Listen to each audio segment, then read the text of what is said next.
Okay, City Clerk, could you call the roll, please? Alderman Rainey. Alderman Fleming. Present. Alderman Fisk. Alderman Braithwaite. Alderman Nguyen. Alderman Wilson. Alderman Ruth Simmons. Alderman Suffredin. Alderman Ravel. We have a quorum. All right, thank you, City Clerk. Welcome everybody to the Monday, July 15th, 2019 Evanston City Council meeting. I know Alderman Rainey is, she's on her way right now, and I believe Alderman Ruth Simmons is just coming from work and will be here shortly as well. So we will have, I believe, all 9 aldermen this evening. Welcome everybody. I've got one announcement and a statement up front. The announcement is we have many pet lovers in this community, dog owners and cat lovers and all the kind of 4-legged animals and 2-legged animals for birds that you could want. And I just want to do a shout out to Stephen Farmer and Todd Ruppenthal, who are the owners of the Happy Husky, which is over on Central Street. I've talked to Stephen before, and it's a great shop to go into. And being an entrepreneur is hard. Okay, we try our best up here to create, policies and practices within the city to help our entrepreneurs thrive. But there's big macro, issues and dynamics going on in the larger world, and they are going to be closing this month. And I just wanted to thank them for their commitment and their love of Evanston. There was a great quote that was in the Evanston Roundtable this year about them closing, and it was a quote from Stephen Farmer. And I'd just like to read it. Over the years, we have made friends with the adults, kids, and pets, mostly dogs, who stopped by. We've watched the kids grow up and graduate. We've watched many puppies grow up, mature to their end, and we've watched new families move into the neighborhood. But between Chewy.com, major online retailers, and other chain store retailers who can offer lower prices and free delivery, we could not keep up. I can't stress enough, if we like the community that we live in and we love the fact that we've got a dozen or so vibrant commercial districts in Evanston, they rely on all of us to frequent and spend our money at their shops, and I hope we'll continue to do that. And just a big thank you to Happy Husky for all the happiness they brought to all of our animals and all of our animal owners here in this community. So thank you, Stephen, and thank you, Todd. I just wanted to make note. I know we have a item that none of us, and I certainly don't take lightly, on the agenda tonight, and that issue is the recommendation of a censure here. It is not something that this city does often. You have seen heated debates in the past of this body about that issue, but I felt that the issues were serious enough to bring to this council. I want to stress that the city council takes allegations of harassment of our city employees very, very seriously. We have over 800 people or so that work for this city, and they all should be entitled to a respectful and professional work environment. The city receives multiple, healthy work environment complaints every year. I think we receive about a half a dozen. Correct me, City Manager, if I've got that wrong. So the city receives about a half a dozen. Most of those complaints are between employee to employee. Okay, they do not involve an elected official. It's why you do not see us up here really talking about these issues. And in those cases, when there is a healthy workplace environment complaint filed, if the findings are sustained, meaning the investigation results in supporting the complainant,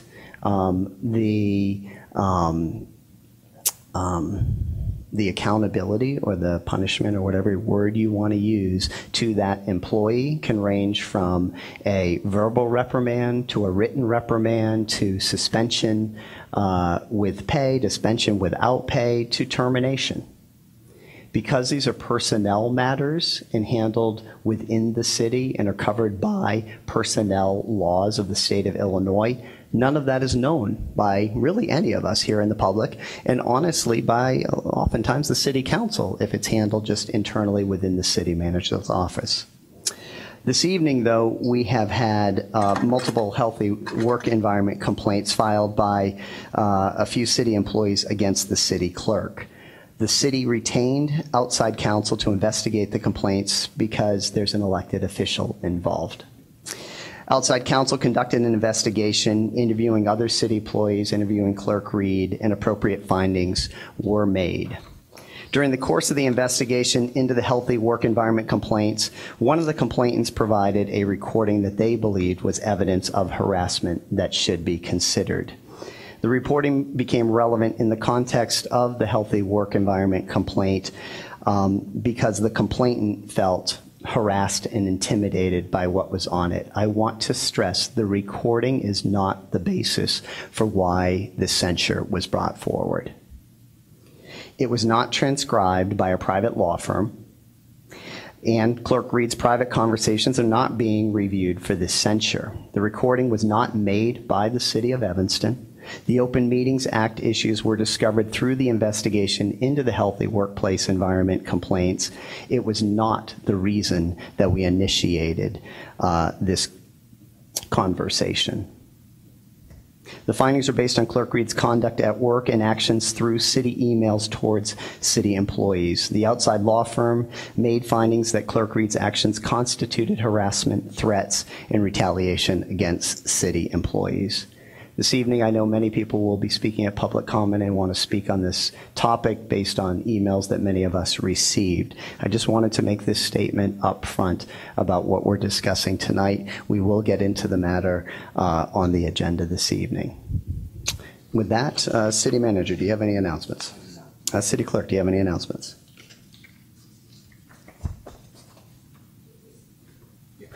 Yes, I do have an announcement. On Wednesday, the clerk's office is hosting a discussion on ethics and a lobbying ordinance for Evanston, and we're excited to have people here in the Parasol Room at 7 p.m. for that event. I hope to have the opportunity to make statements when SP 8 comes up. Absolutely. Thank you to give you that opportunity. Thank you.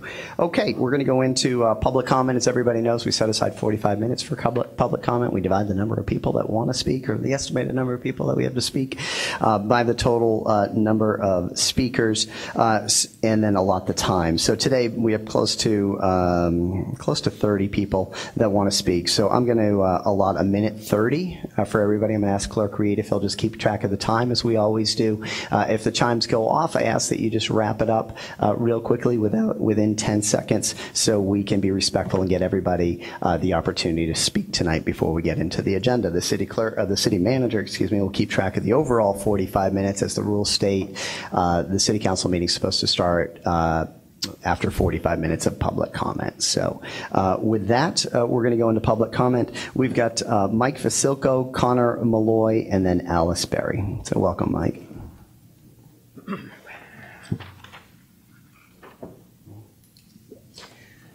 Mike Vasilko, 2728 Reese. You mentioned harassment being one of the main reasons for the censure. Why isn't this council censured for the harassment of Devon Reed? You have harassed him from before he was elected, when he was elected, while he's been in office, and you've taken every opportunity you can to harass him. So where is the censure for you, Mr. Mayor, for you, City Manager, Alderman? Where is the censure against yourselves? Where's the investigation we've asked for in the past, and I'm asking for again tonight, into the political and racial motivations behind drafting this resolution? Why has the city manager not been removed from office for his role in the continued harassment of the city clerk? And why hasn't he been replaced with some other interim city manager? Do not continue to demonize Clerk Reed. Restore Clerk Reed's full authority as the sole FOIA officer. I understand there's no evidence. Clerk Reed, or at least you provided no evidence. Clerk Reed violated any city council rules. You've provided no evidence. Clerk Reed violated the Open Meetings Act.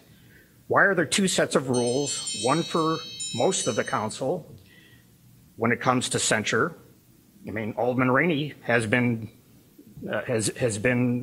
ruled guilty by the Ethics Committee many times, never been censured. Alderman Sufferman, I've asked you to bring forward a motion to remove the city manager and to remove this item from the agenda.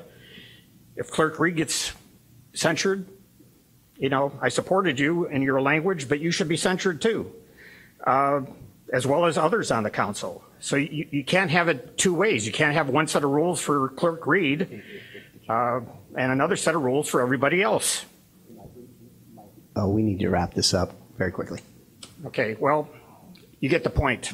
Yes. You got two set of rules, and you're demonizing this poor guy. Thank you, Mike. Mayor Hagerty, if my name continues to be brought up, and I understand it was brought up all day on Facebook, including an interview by Devon Reed, I'm announcing now I am going to violate the confidentiality of our executive session, and I'm going to say why Devon Reed is being censured. I am going to do that. If my name keeps being brought up in comparison to Devon Reed, I'm going to do that. So you might want to ask the audience to stop comparing me to Devon Reed's censure. So Alderman Rainey, I would just ask that you respect. I would ask that you respect. That happens to everybody, Alderman Rainey. Though Mayor, I mean, you're not the only one, right? Mayor Hagerty, you know I respect you. You know I respect the city council. You know I respect the city, and you know I probably would not do that. But I am trying to express to you how important it is for you to respect me. I understand. We also have a body up here to respect and what our council rules are around executive session. I'm asking you to control the speakers. Okay. All right. And as you can say, we have laughing. I know. As I always say, I would ask that we we can be passionate and respectful. We've got Alderman Rainey. Let's continue on with our executive session here. We've got Connor Malloy. Connor, you've got the table for 1:30. Thank you. All right, I'll take it. Connor Malloy, 930 Hinman. And just as a real quick preliminary statement, I decline to really view myself, and maybe if I can speak for others, as an audience. This isn't content I consume. This is something I participate in. And so what I'm here to talk about tonight is, if some people are familiar with this agreement that's being proposed with Beacon Academy and the new Robert Crown Center, I've seen some deficiencies in the proposal, and it's really three-part that I take objection to. First is time, money, and geography. And so what's being proposed here is for Beacon Academy to take primetime spots at the new Robert Crown Center. Essentially, in some circles, you would consider that opportunity hoarding. The other part of it is the amount that they're willing to pay, at least in their opening bid, for $125 an hour, which if Evanston's for sale, then you got to start negotiating a better deal. The third part of it is the geography, to be able to take the entire gymnasium, to take the entirety of the locker rooms, and to also get a spot, and I haven't seen any value attached to it, for offices inside the new Robert Crown Center, which essentially is just a freebie. Again, if we're going to put things up for sale, then I don't really think that's a really good way of taking a crack at it. I would only ask that as we move forward, that these three prongs are taken into consideration well before the next week's meeting on the 22nd. Thank you. Thank you, Connor. Alice Berry, come on up. And then we've got Harris Miller, then Sean Jones. Alice Berry, 9th Ward. I believe elected officials should be held accountable when they break the rules.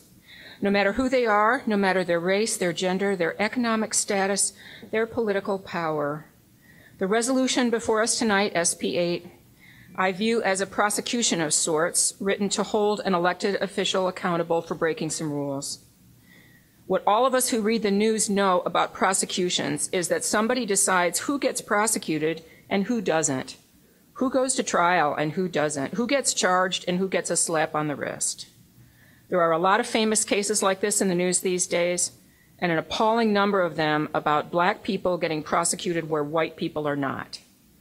Is it any different in Evanston? Apparently not.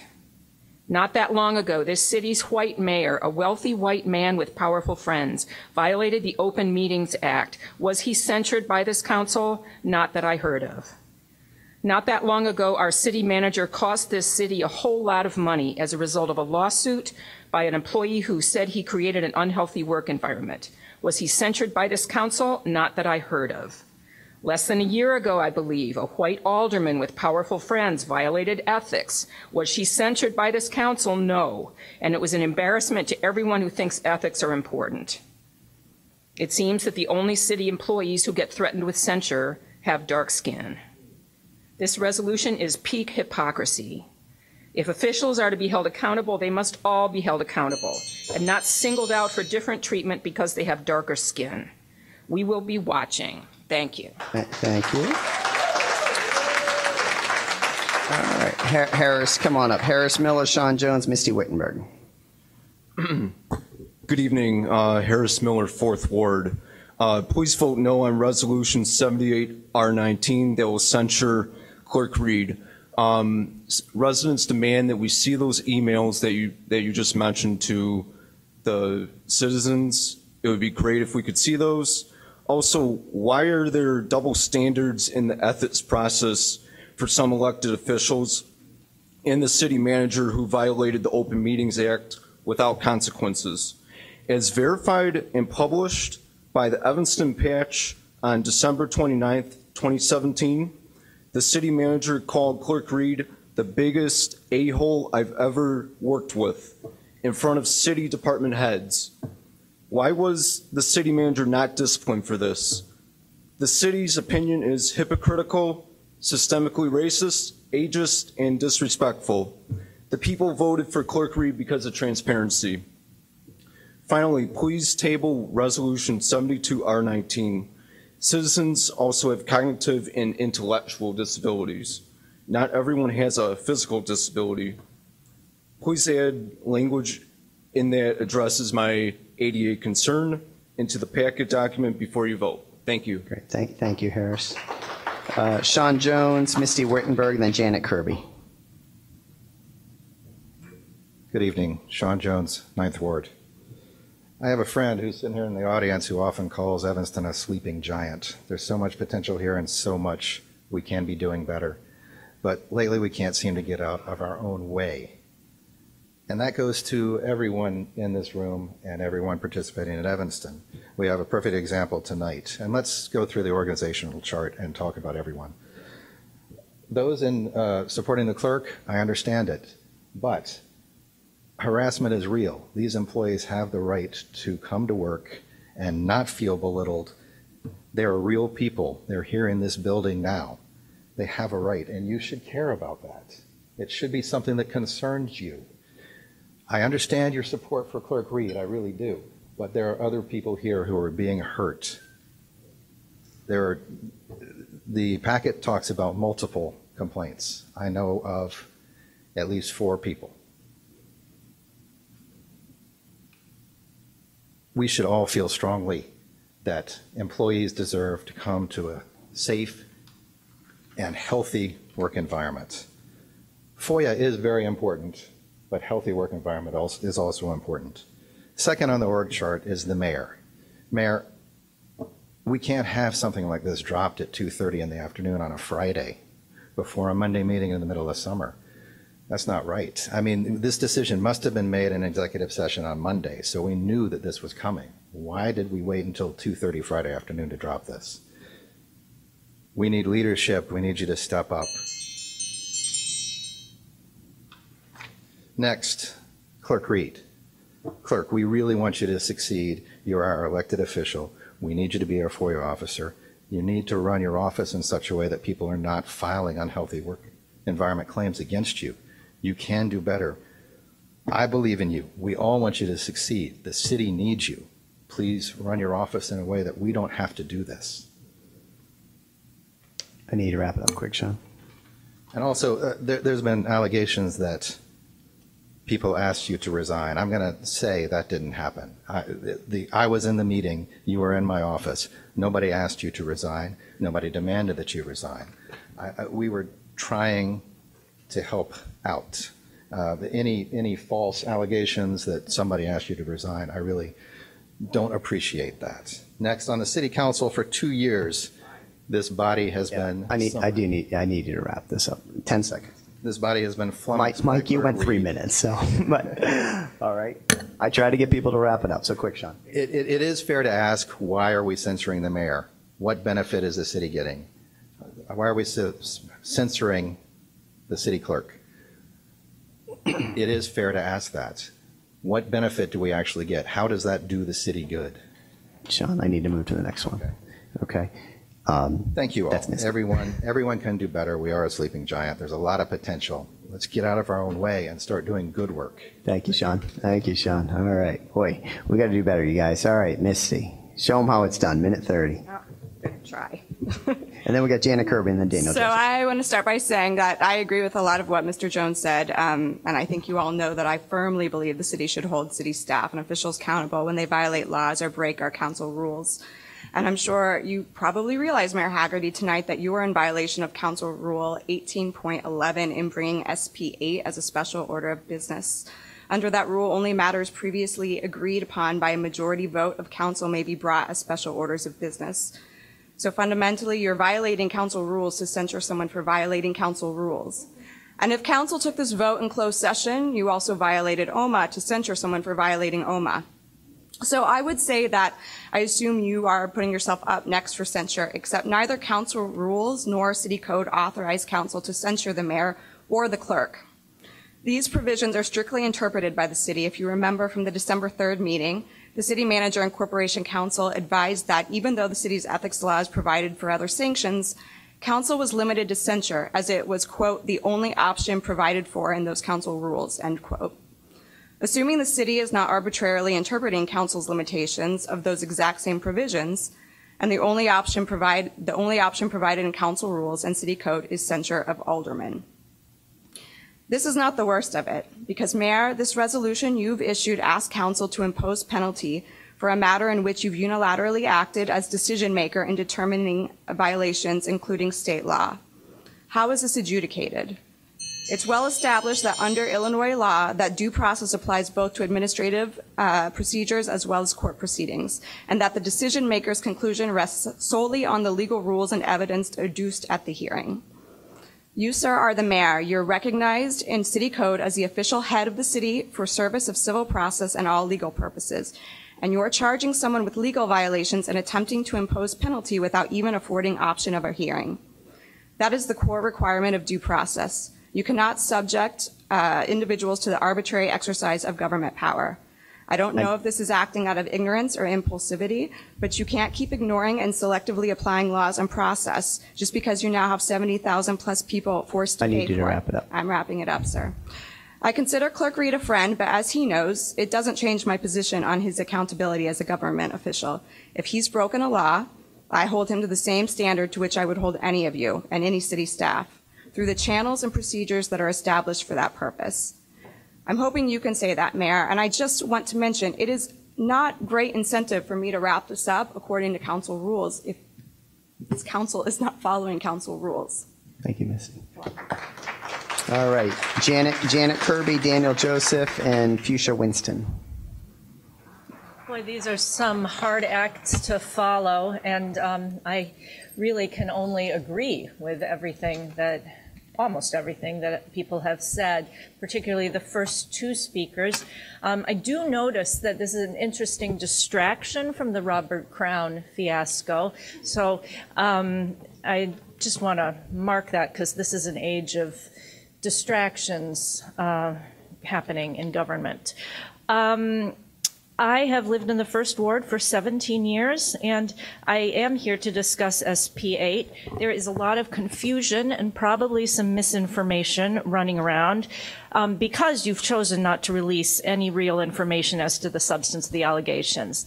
I understand that personnel matters often involve protecting people. But in this particular case, I think that really there's due process indicated. You have a large body of people who support Clerk Reed, who've elected Clerk Reed, and in a sense, you're disenfranchising us if you're hiding information that we need to know to decide whether we think he did it or not. The sleeping giant term that I just heard, I think is a really good term, because the sleeping giant is also, a lot of people are really mad. And I find it a little scary. I think that this is an opportunity for you to do the right thing and do something to, I'm sorry, Mayor Hargitay. Yeah, trying to keep I need your to wrap it up attention. in 10 seconds here. Yeah, I get a few more because we're of at that. our time. Well, I think this is an opportunity for you to do the right thing and take a look at what's sick in the city government right now, because there's a real problem. Clerk Reed has become a scapegoat. You need an independent consult about it, and you need to do some healing, because this community is really being badly affected. Thank you, Dr. Kirby. Daniel Joseph, Fuchsia Winston, and Laurie Keenan. Good evening. I'm Dan Joseph, Second Ward. For all your trigonometry fans, if you can read, 8.5 by 11, sine, cosine, tangent. I was going to speak about the $8.2 million, that's over $85 per Evanston resident, for lawyer fees that were of attorneys that were not particularly diligent and not particularly expert witnesses concerning the contamination brought about by allegedly manufactured gas piping. But I have something else to talk about. I'll bring this up next time.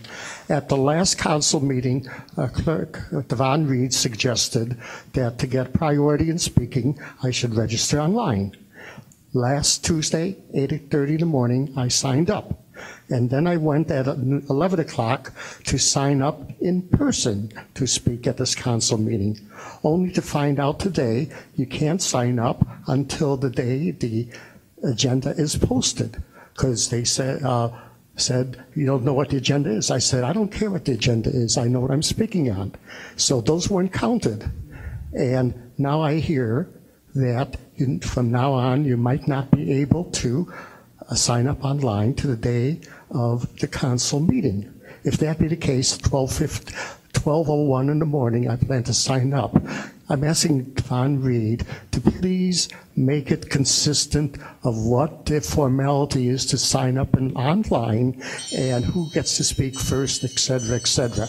Don't keep changing a moving target. Not when I signed up online, there was no warning too early. When I came here in person to sign up, there was no warning too early. And then when I came to sign up now, I discovered it's probably going to change next time, that you can only sign up the day of the meeting. So please, Mr. Reed, make it consistent so everybody understands. Thank you. Thank you, Dan. Okay. And at the end, after we do all this, I'll let Clerk Reed just reiterate how it works. Fuchsia Winston, Laurie Keenan, and then Jackson Pollard. Welcome. I'm going to speak from my heart. I am embarrassed to be from Evanston. I'm embarrassed to live here. And I feel like you all up there should be ashamed to be government employees and government representatives. It is shameful right now to be on the wrong side of anti-racism. And what we are seeing and what we are hearing and what our neighbors are telling us is that many of you are. I'm embarrassed.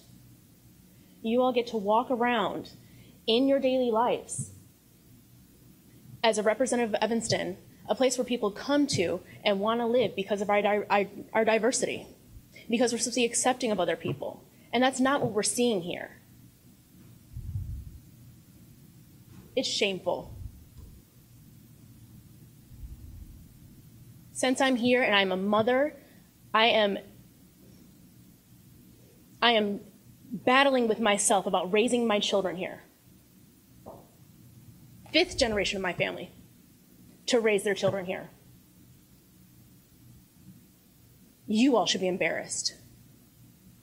You should look at the person sitting next to you and shake your head at them, because you should be embarrassed to be sitting with them. I'm ashamed. Ashamed. Thank you. Laurie Keenan, Jackson Poller, then Peter Keenan. I'm here tonight to speak about the possible censure of Clerk Devon Reed. I read something recently in the New York Times editorial, and it was about the Trump administration and some of President Trump, though I'm hesitant to use that phrase, some of his actions. And I feel like it was so appropriate that I want to say it here tonight. And this applies to these Friday afternoon surprises in the packet that the citizens have to endure and rearrange our worlds and miss time with our families and summer vacations to come speak on behalf of. And here's the quote: "Each one eclipses the last, creating a sense of weary cynicism that makes shock impossible to sustain." Tonight, as you consider whether to censure Clerk Reed, a young black man who has brought the clerk's office into the new millennium, might I remind you that many of you sitting on the dais here tonight are also guilty of the same charges that Clerk Reed has been accused of, and that none of you was censured. Alderman Judy Fisk, Mayor Steve Haggerty, you were both found to be in violation of the Attorney General's office, by the Attorney General's office, in violating the Open Meetings Act. No censure. Alderman Tom Suffredin accused one of his colleagues of being sketchy as F from the dais in a public meeting. No censure. City Manager Wally Bobkowitz cost the taxpayers more than $500,000 in a racial discrimination suit on hostile work environment charges which were found to have merit, 3 of the 5 charges found to have merit, yet no censure. The 8th Ward Alderman, who I won't name, repeatedly threatened me in City Hall with what the state's attorney called intimidation by a public official, so I will not compare it to what Clerk Reed is being charged with. A felony offense, and yet no censure. Alderman Rainey, the 8th Ward Alderman also said to you, F you, in a public meeting. Not only no censure, but she got to cast the tie-breaking vote saying no censure. As you consider censure for Clerk Reed tonight, I hope you'll remember the parable. Let he who is without sin cast the first stone. Why censure Clerk Reed, and why now? Is this really about something he has or hasn't done? Or is this a possible retaliation for the lawsuit brought against the city on behalf of its residents? Or the fact that he represents equity and fairness and transparency? And that maybe, just maybe, the voice of the people have found a voice in Devon Reed.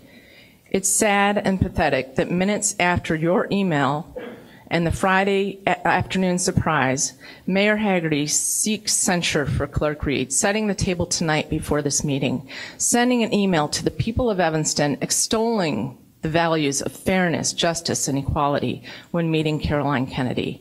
Fairness, justice, equality. I need to wrap this up. Those aren't just words. They're supposed to mean something. That's not irony. That's hypocrisy. And it's certainly not democracy. Thank you. Okay. All right. Jackson Poller, come on up. Peter Keenan, then Mary Rosinski.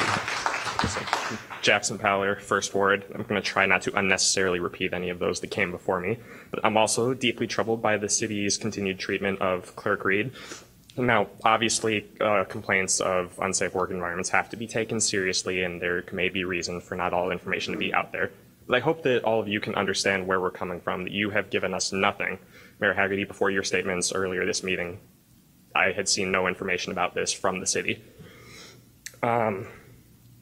So the city council has just been expecting us to take you at your word, and this is the same word, might I add, of the council that insisted that the ordinance that stripped much of Clerk Reed's FOIA powers did not actually do that, when a short read of the ordinance made it very clear that it does, leaving Clerk Reed as the sole FOIA officer for all other requests not covered by your new officers. What does that do if it's not stripping him of powers? So, like many others, I'm also a little confused about why, when the city was forced to settle for quite a lot of money over complaints of racial discrimination against manager Bobkowitz, there was no motion to censure, and I'm wondering what's different now. And Clerk Reed has already asked for greater transparency and accountability for all of you, including himself. And as a member of a resident of the First Ward, I would like to ask all of you, just please do better. Have this discussion in the light. Give us something to show that you all still want to have the public's trust. Recent actions by this council are painting a picture that I really do not want to believe is true. I don't know when your residents became your adversaries, but the way some of you are acting, that seems as if that's all we are to you. Thank you, Jackson. Peter, we got Peter Keenan, Mary Rudzinski, and then Ray Friedman. Okay, you're out, Peter. Okay, so Peter's out, Mary, you're up, and then Ray Friedman, then James Engelman. Hi, Mary Rudzinski, and I do concur with everything that's been said ahead. I think this is a complicated issue, but it has been unfairly handled. I'm here tonight because I am concerned about the equitable process in the city of Evanston. What's happening with Clerk Reed is this process that's happening with Clerk Reed the same that would happen with all of you. It would have been helpful if the packet had included policy, procedure, and an overlying or underlying facts about what the heck was going on here. We have no knowledge of if any of these allegations are accurate. We don't know if the inquiry is opened or closed until right now. And we don't even know if there's been any findings or anything yet. It's sort of, when I first read it, I thought, goodness, in reading through the memo, this feels a little bit like a kangaroo court going on right here. And I only know two things for sure. One, something's going on with the city, with elected city clerk. And two, there are no facts or evidence or background in the packet that would help a citizen understand the process and forces which would cause a censoring of our elected clerk to be in front of us as an agenda item. I know there have been other instances of unprofessional behavior and ethics violations with city officials, yet in 30 years, I do not recall seeing it acted on. Now, it could be, and I will look into that. Our city manager has cost the city over $900,000 with settlement and fees. Aldermen have sworn at citizens and each other. It seems like there's an effort to get Clerk Reed in trouble. However, you can tell from the amount of people here tonight, we like Clerk Reed. We like his concerted effort to educate and empower the residents. Again, if something is wrong, we need to correct it. I'm not saying people should be given a free skate. I think people should be treated equally. Thank you very much. Thank you, Mary. Miss Esther, were you, I see you standing up there, were you on? Oh, you're coming together. All right, you and Ray Friedman. Miss Esther and Ray Friedman, then we got James Engelman, then Kira Kelly. Thank you. It's a nice pair right there. Thank I like it. Thank you. Mr. Freeman had signed up, and then he said, listening to the people that had spoken before us, he didn't have anything to say. To add. Sorry, to add. He has a lot to say, though. I'm sorry. Listening to this, and a friend of mine, she sent me an email. What do you think of this? What do you make of this?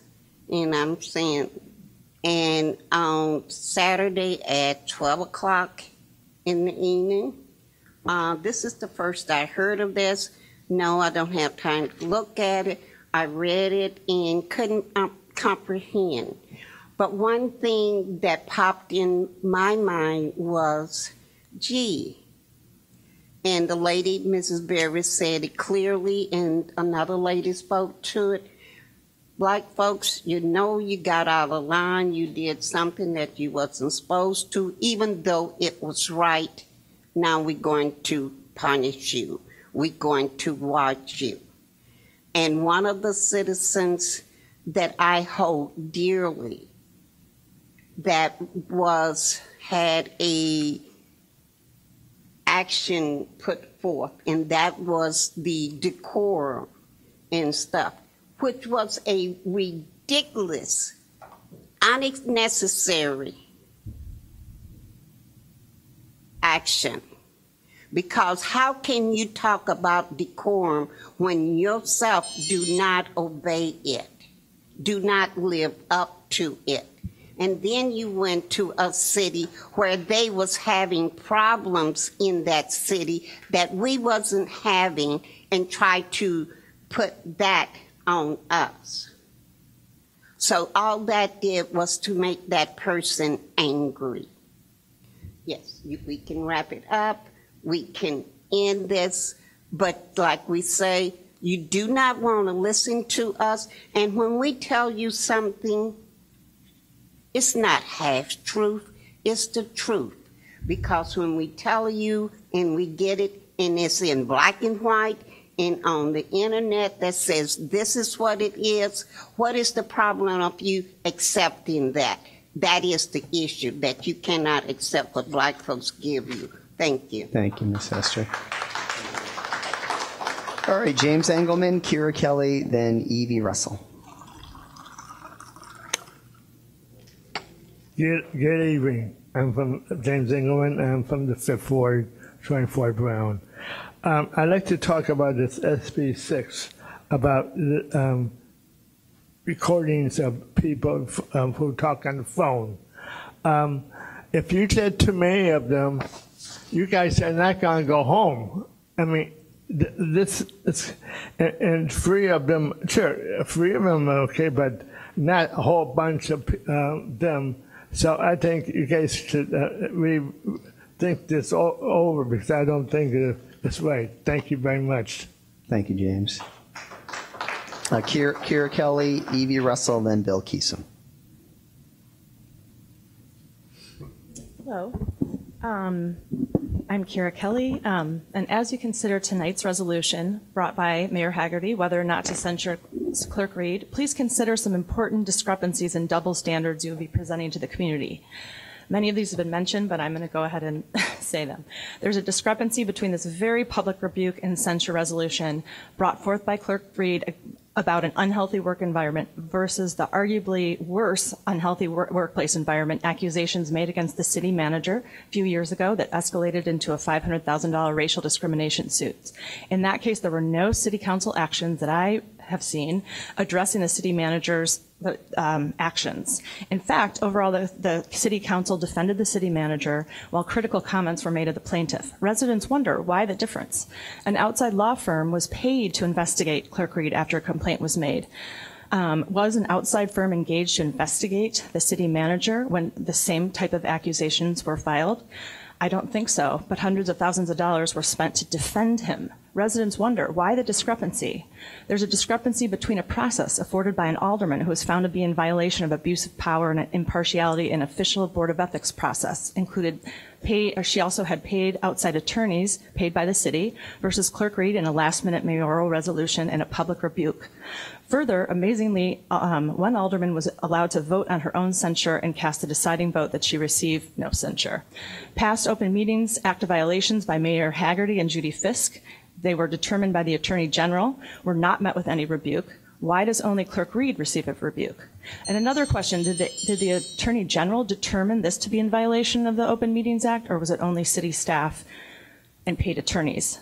Unprofessional behavior is cited an issue, but as was discussed, the city manager, I thought, had very unprofessional behavior when he, quote, publicly described Reed as the biggest a-hole I've ever worked with in a meeting with the city department heads or another public official, as was stated, in the middle of a public meeting, said F you to a private citizen and proceeded to threaten her, or she felt threatened. Why were these behaviors not called out as being unprofessional enough for public rebuke or brought to this level of censure?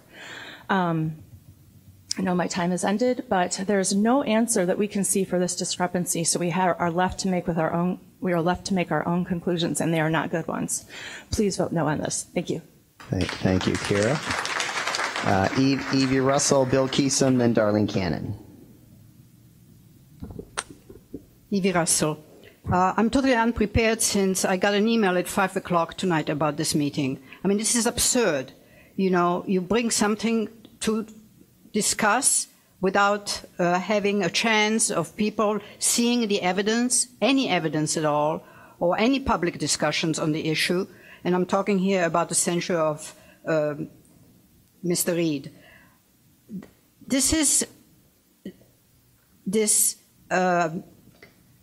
It is absurd for me because I am in the process of working very hard on another issue, and which I had to leave behind in order to come to this one. And it has to do really with the lack of information that you provide now on City Council and other councils and other meetings. And it is also something that you will be soon facing. You are destroying documents in the city. You are not providing information. And this is like the cherry on top. It is like the alcohol thing that came on the council without any previous discussions. You just throw things that suit you at us and spend time talking about unnecessary things. You spend hours, Mr. Mayor, talking about, I mean, maybe not hours, but a long time about that proclamation of racial equality and everything. And look what you're doing now. I mean, this is absurd to me. And as I've said, I'm not prepared except saying that there's no due process in this. You should have an independent third party to make recommendations, and there should be public discussions of what you mean by the Open Meetings Act and what is this council rule violation you're talking about. And you're not giving us any evidence, and that is really, I think, illegal. Thank you, Ms. Russell. Bill Keesum, Darlene Cannon, and Claire Kelly.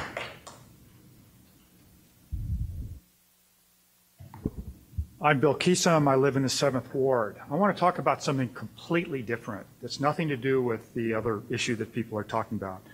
I want to talk about SB2, the water rates. I think the water rates need to be rethought.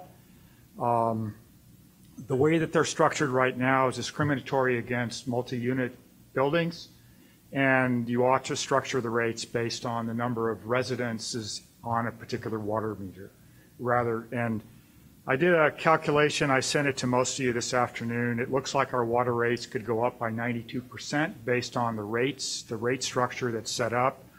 It ought to be based on the number of units that are on the meter rather than treating us as one giant user. If you're going to tier the rates, they ought to be fair to everyone. And I urge you to rethink SB2 and send it back for reconsideration. Thank you. Thank you, Bill. Darlene Cannon, Claire Kelly, then Meg Welsh. Good evening. I'm here tonight to ask you to vote no on SB8, Resolution 78R19, to censor Clerk Reed. Over the past 2 years, Clerk Reed has been blamed for the following. Reed was blamed for the releasing of unredacted FOIA, the fault of the police department. Reed was accused of making the city lose out on public health grant by not affixing enough postage to the application. Mayor Hagerty stated that this is completely unacceptable, and later he stated that he lacked tolerance for such self-inflicted mistakes. The mayor recently moved to withdraw the FOIA power from the clerk and distribute them to other departments under the city manager. So now I ask you, why was the city manager not censored by Hagerty or the council over the racial discrimination lawsuit for continuously making the following statement? Make sure we have the right people on the right seats on the bus at meetings, even though he was told it was insensitive to blacks.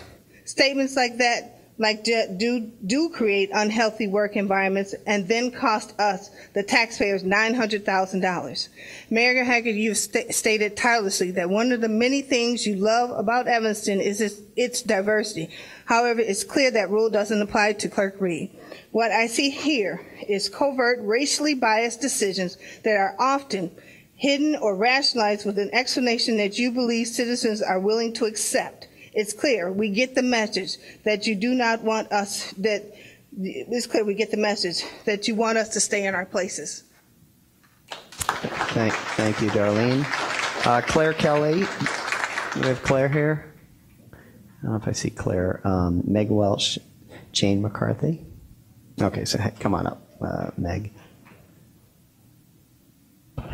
I'm here to speak about the resolution, and I'd like to tell you what this looks like from the public's point of view. This looks like indictment by innuendo. It's inconsistent with the values of a liberal democracy. due process, not using elected office for your personal political gain, it's clear you don't consider the clerk a political ally. He's not a team player when you want him to be.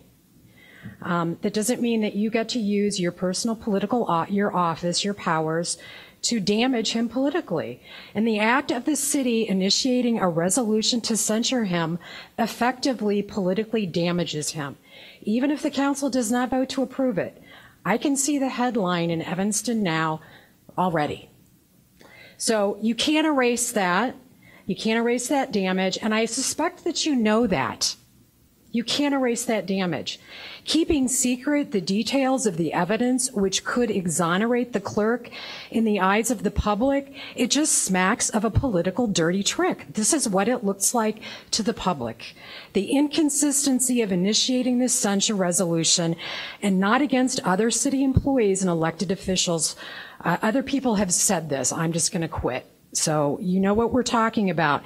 It shows clear favoritism and lack of impartiality. These are not consistent with our values in Evanston. Please don't be a kangaroo court.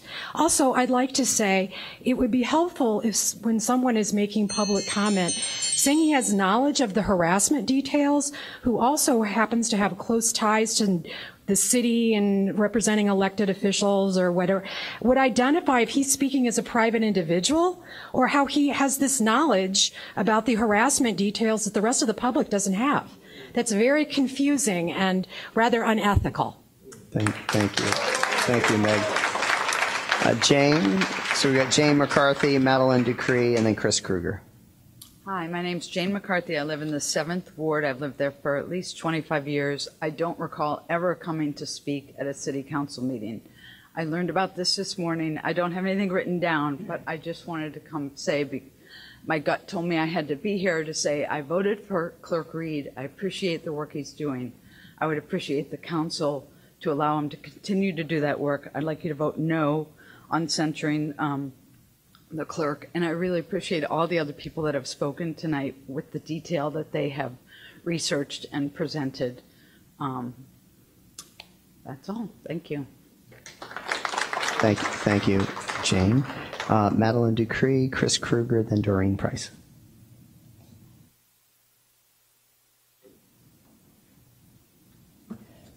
Good evening, everyone. Madeline Ducree, 5th Ward. I'm going to try to say this quickly because I have to go to the hospital. Anyway, let me just comment on the Sanctuary City, Welcoming City, real quick, and I'm going to elaborate more next time.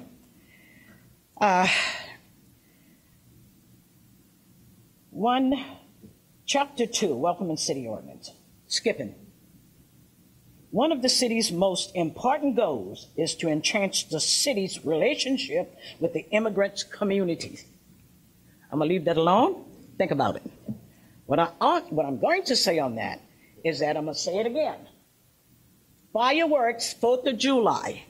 I called the police and told them that there was a lot of fireworks over on the other side, in the alley, on Dodge. What did the policeman do? I'm sorry, Chief Cook. I got to tell it the way it is, okay? What did you do? Whoever I talked to sent them out.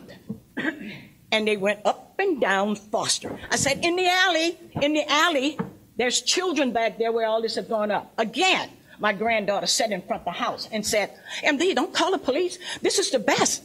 I haven't seen this at the beach. I'll leave that alone. You are causing headache between the immigrants, particularly the Mexican people, the Puerto Rican people, okay?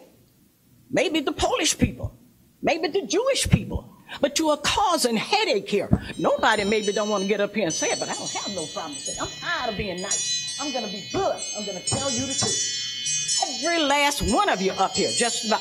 Well, if the shoe fits, wear it. New people. Anyway, I have seen the tree people, the lady, the mother and daughter who got up here and talked. She died, he died.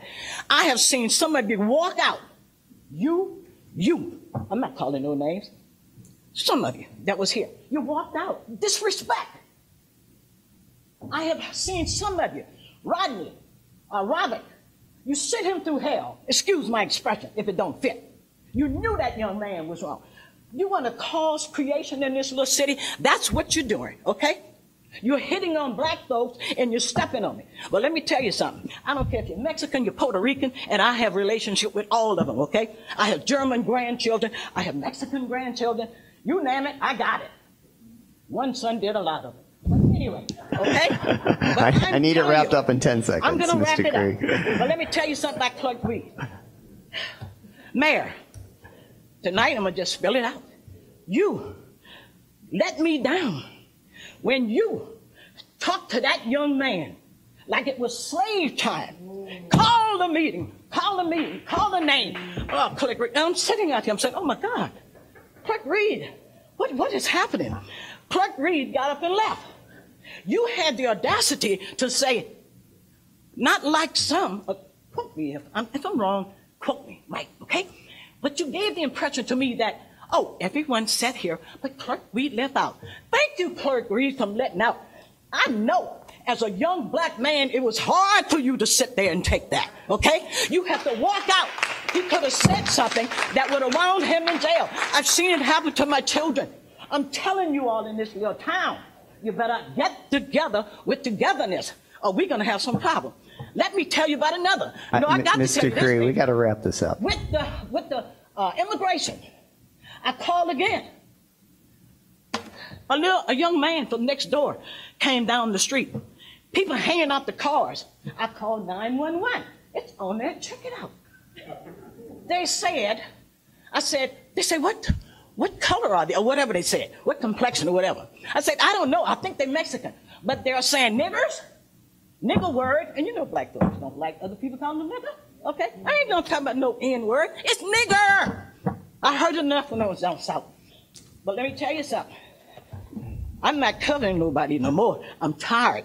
Just like the they call the police on me, March 20th, disorderly conduct.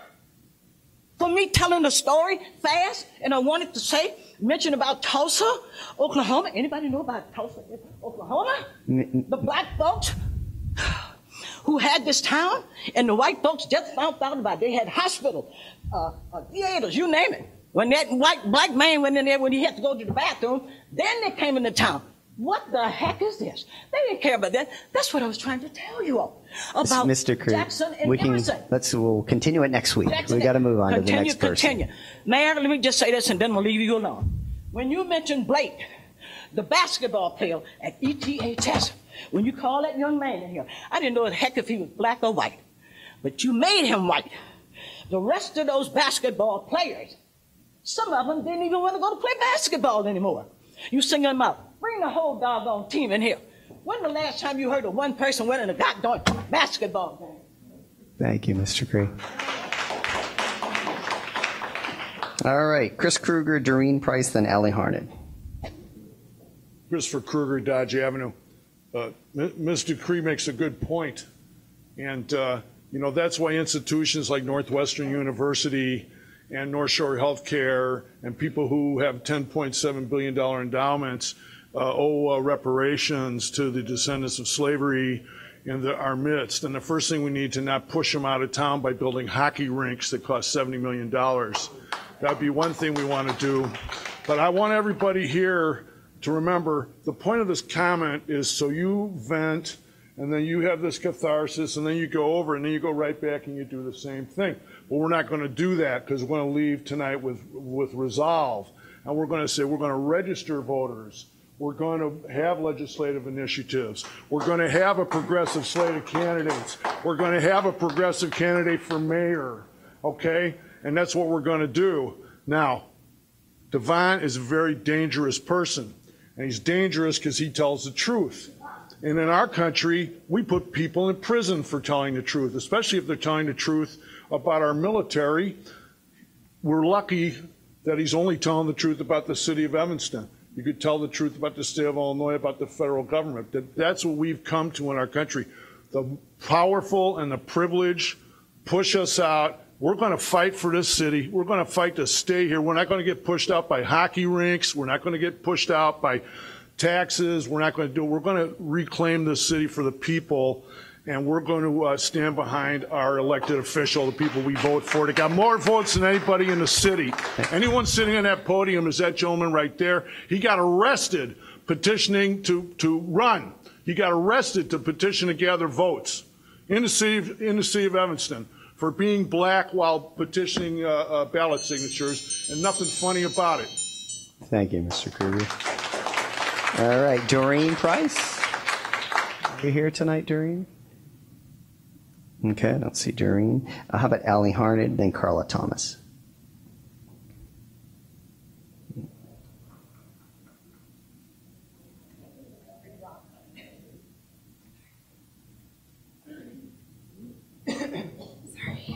Good evening. I'm Allie Harned from the 2nd Ward. I would like to start with the final paragraph of my remarks from last week, as they are even more relevant this week. I would like to submit that the people who stand up here and voice opposition to things are not, as one alderman was overheard saying during the parade, that it represents, the parade group that represents many of these issues, just an angry group of about 17 people. We are, in fact, a bunch of very passionate people who choose to volunteer some of our spare time to come and stand up for issues we believe in. And we represent, as the Evanston Voter Initiative is showing with the 700 signatures that we have so far. Oh, hi, honey. Hundreds and thousands of Evanston residents who just want to be heard. We don't even always agree with each other, but we always have this in common, even with you. We love Evanston, and we want it to be a welcoming, inclusive, affordable, and transparently governed community. So, with that, I say there's a lot of people here tonight, and I bet there's a lot of people who are here at their first city council meeting. We appreciate you being here. There's a daycare set up in the back so that the kids can be here with their moms and dads who are here. But I would rather be at the pool at Skokie, not the shark-free beach where the water is very cold, but I do love those beaches too. But I'm not going to be here next week, so I want to say one more time for the record that if the Beacon deal goes through as it is posted and as it has been discussed, I will be extremely disappointed in this council, and I'm still waiting to have a meeting with Mr. Hemingway. I also want to make a quick comment about SB 6, remote public comment, that it is really hard for us to be here sometimes, and so we should have a chance to be heard. We have the daycare set up right now. Kids are having a blast, but they might rather be outside. Of course, regarding the censure of Clerk Reed, I am highly in opposition of that. If you choose to censure him, you are demonstrating incredible hypocrisy, since sitting up there right now, you have 2 people who have violated the OMA, 2 people who have said incredibly disparaging words to coworkers and citizens, and at least 1 alderperson who gaslighted a constituent on the phone at least 1 time, and somebody who has cost the city $500,000 in a settlement for a healthy workplace violation, and an $8 million lawsuit about James Park those dollars would have been really useful for Robert Crown. I trust that there are a few alder people who will do the right thing, so I know that there are enough votes right now to vote that down, but really the item shouldn't even be on the agenda at all. As a white person, I am a student of the effects of systemic racism and white supremacy, and I have committed to standing up for anti-racism whenever I believe that I see racist actions. I cannot see how the choice to bring this forward as a white male in a position of extreme power and privilege is not an extreme example, a clear example of the insidious presence of white supremacy in the air we breathe. Clean the air, City Council. Vote no on the censure of Clerk Reed. Okay. Thank you, Ms. Harned. Carla, we got Carla Thomas. Hi, good afternoon, or good evening. My name is Carla Thomas, 2nd Ward. When this city, yes, this same exact city, voted on its equity statements a couple of months ago, I was skeptical. Partially because of the wording that stated that Evanston committed to eradicating, yes, fully eradicating, the effects of its systemic racist past. It was obvious to me that the group that wrote this really didn't have an idea of the complexity or duplicity of systemic or institutionalized racism. But while I chided my own skepticism at the time, I now clearly see that Mama didn't make no fool. I was 200% right to approach that with shade. In the recent year, the city has been called to the table by one of its very own employees concerning its inappropriate handling of FOIA requests. As someone who has FOIA'd information in the past, I know that that system is broken and shady. Since that point, the leadership of the city has done everything in its power to discredit, disrespect, and to get rid of that city employee. This has not gone unnoticed. As a racial justice activist in this community, I would like to draw a parallel to our criminal justice system as designed and functioning today, as it was designed. We have a city council that is using one set of rules for the wealthy white members who get away with darn near murder while going after people of color for minor offenses with the fullest extent of the law, and then some. Our own state's attorney general has found our mayor and one of our alderpersons in violation of some of these exact same charges. Yet, no censor. This is a double standard. This is systemic racism. This is gaslighting. And you, dear elected officials, are gaslighting yourselves into believing that you are going to be on the right side of history, and you simply are not.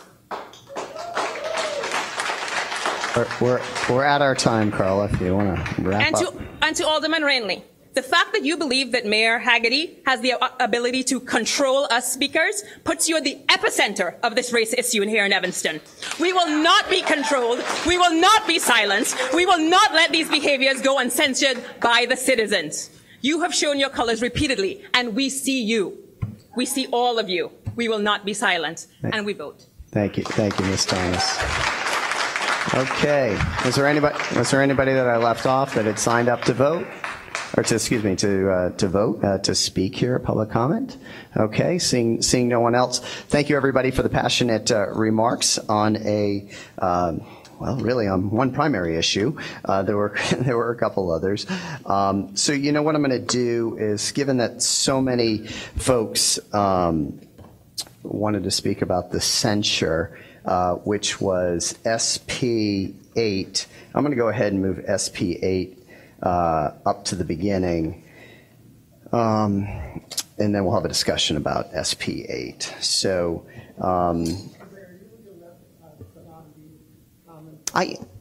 About the yes. Thank you, Dan. So.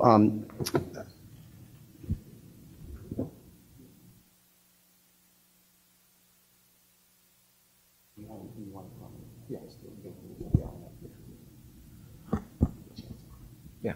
Okay, I just quickly want to, while we have a large crowd of folks here, to explain how you can sign up for public comment. Shanika, can you do me a favor and click on the tab that says government, or highlight it, and then click where it says city clerk. Oh.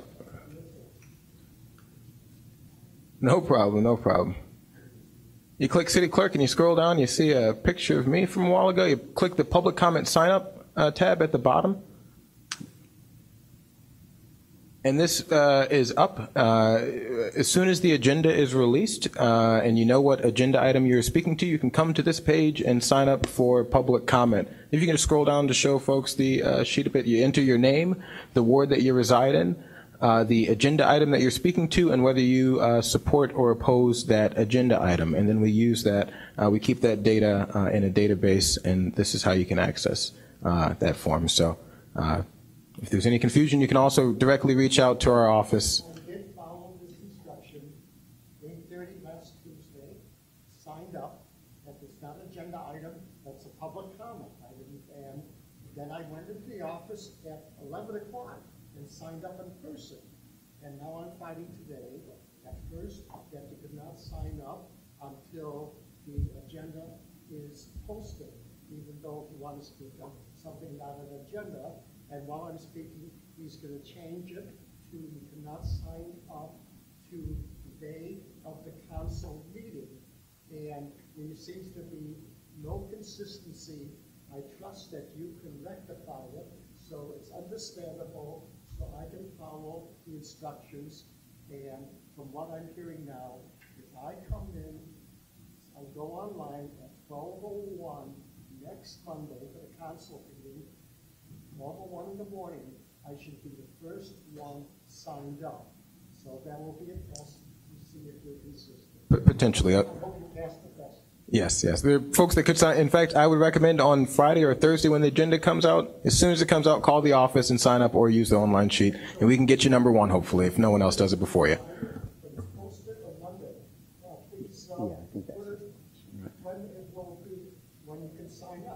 As soon as the agenda is posted. And you know what, if you're not speaking to an agenda item, then you're fine, but by the time the agenda is posted, our system is ready to go. Since I'm not speaking for Even if it's not an agenda item, as soon as the agenda is posted on either Thursday or Friday, that is when you can sign up to speak. You have to be alert online to when it's going to be posted. You can sign up for email alerts, and it might be different for different meetings. It's not a consistent time. So just because I want to move on to other things, but we understand your point, Dan. It sounds like, clerk, and correct me if I'm wrong, there's a little flexibility on when the sort of the starting time could be for people, because sometimes people want to speak first, right, at public comment. So perhaps at the so right now, it is what you just said. When the city council packet and agenda gets posted, that's when people can start to sign up. And maybe your office, you can just think about that and then come back if it makes sense to set a hard and fast, because the date, the time that we release the packet, fluctuates and varies based on all the information they're trying to get together for it. So maybe your office can think about it and say, okay, we're just going to have a set hard start time. Yes, we can think about that. We'll put forward, if we find that necessary, any proposals. Also, if you have some circumstance where you really need to speak first and go home, just reach out to us and we can try to work something out.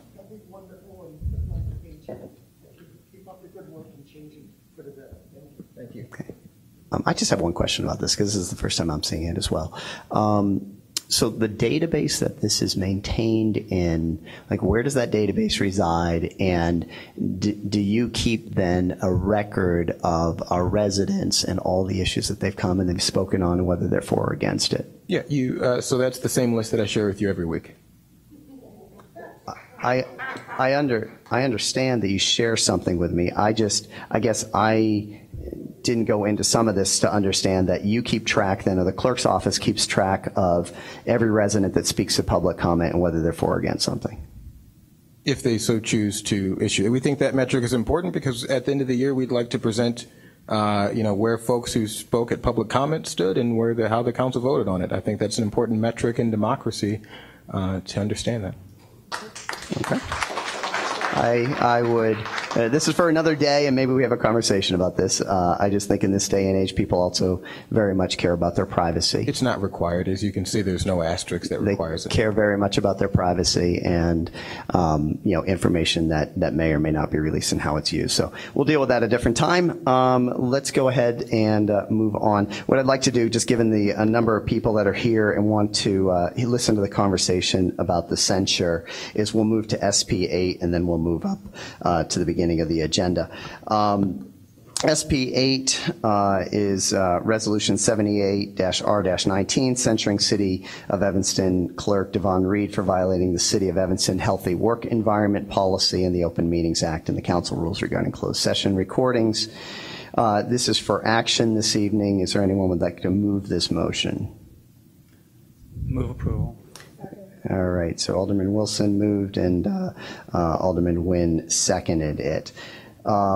To just offer some framework to all of this, and then I am going to let Clerk Reed have the opportunity to discuss and make a statement as he would like. Let's see. The City of Evanston has a healthy work environment policy, which all employees must follow in their communication and actions at work. We've attached, and there was attached to the agenda, a copy of that policy. If an employee in the City of Evanston believes that the policy is not followed, he or she can file a complaint with the Human Resources Division based on conduct from other city employees and elected officials that occurs in the performance of their duties at work. If an employee is found to have violated the policy, there are subjects to discipline for their actions, which can range from a verbal reprimand to a termination. Okay, so when people get up and say, I know of other actions against city employees, I haven't seen you censure it. What you don't know, because again, there's personnel records and everything else, is action very well may have been taken.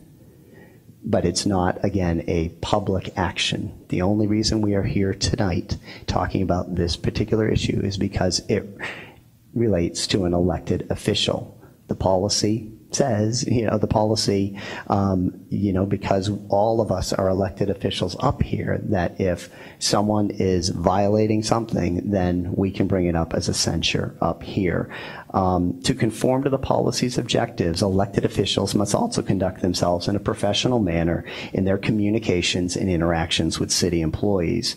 In this instance, multiple city employees filed complaints with the Human Resources Division against Clerk Reed. No one up here filed that. These are employees of the city that filed that. Due to the involvement of an elected official, the city retained outside legal counsel to conduct the investigation and issued findings related to the complaint. So we did not investigate that with the city's Human Resources Division, but instead with an outside legal counsel. Based on the investigation, the employee complaints were sustained and the city clerk was found to have acted in a manner that is inconsistent with the Evanston Healthy Work Environment policy. He is found to have harassed, threatened, and retaliated against city employees. Additionally, he engaged in ongoing unprofessional communications with the city employees.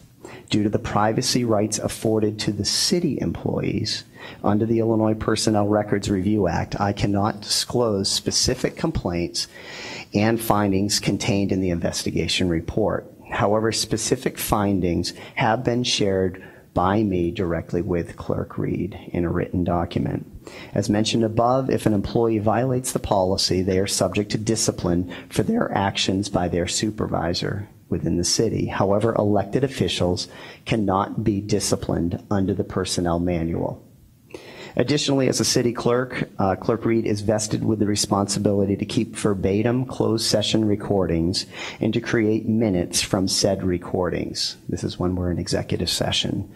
The Illinois Open Meetings Act prohibits the verbatim records from being recorded and removed from the city's main office or official storage location except by the vote of the public body or by court order. That means the vote of the folks up here. Verbatim recordings of closed sessions shall not be open to public for public inspection unless the public body decides otherwise. Similarly, Section 8.3 of the City Council rules require that the closed session discussions be kept confidential by all of those in attendance.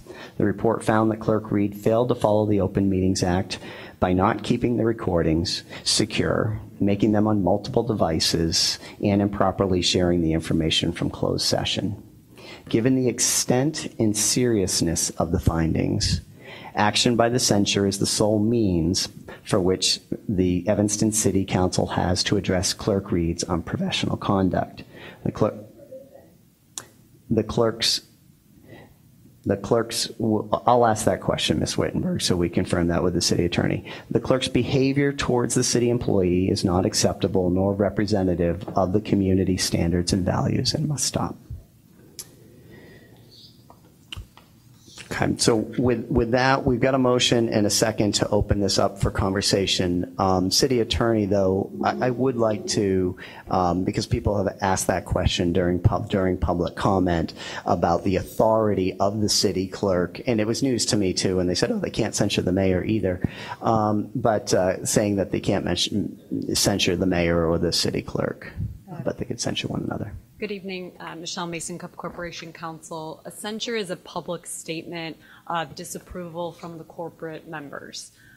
Your rules, so the applicable rule here is 10.3. The rule says any alderman and mentions the censure, but a censure in general is just a mechanism that a public body can use. So yes, hypothetically, the mayor and the city clerk cannot be censured, but that doesn't really make any sense. But the main point is that your rules don't need to add those two individuals. It's just a public statement. You can make a resolution for a censure, and that is the method that you can use tonight. Yeah, it was a little hard to hear you, Michelle. Is the mic not working over there? I have a glow. Oh, and you have a little cold? Can you speak just a little, maybe restate that quickly? It's just a public disapproval statement. It happens in corporate governments all over the country, and under the City Council Rule 10.3, it says any alderman who acts, and I can't read the whole thing, but it basically says may be censured by a majority vote. And it doesn't specifically say the mayor or the city clerk, but it's certainly, these rules apply to the corporate authorities that sit up here. And the main point that I was trying to make is that this is just a public statement. Your council rules don't need to add the words mayor and rule. You as the corporate authorities can make a decision for a public reprimand. Okay, so what you're saying is the omission of the term mayor or city clerk does not mean that the mayor or city clerk can't be censured. Right, it doesn't preclude those individuals from being censured. Okay, all right, sure, thank you. Okay, we're going to open this up for any comment on this matter. Yeah, I do want to ask a question before I go into any statements. As an elected official, am I protected by the Personnel Review Act? You are not a member of the. You are not a city employee. Correct. Correct. So then my next question is, then particularly if we're concerned about protecting the privacy of personnel relating to the healthy work environment, certainly the OMA and the council rule violation, since I am not a member of an employee, as you say, even though this is my sole employment, that should be able to be discussed publicly, correct? The OMA violation and the council rule violation, since I'm not an employee protected, the council should be able to put forward the reasons for alleging that I violated OMA and the council rules. The council rule that's applicable to strict confidence is in the council rules that indicates that all members of the corporate authorities need to keep information from closed session in strict confidence. It's required under the rules.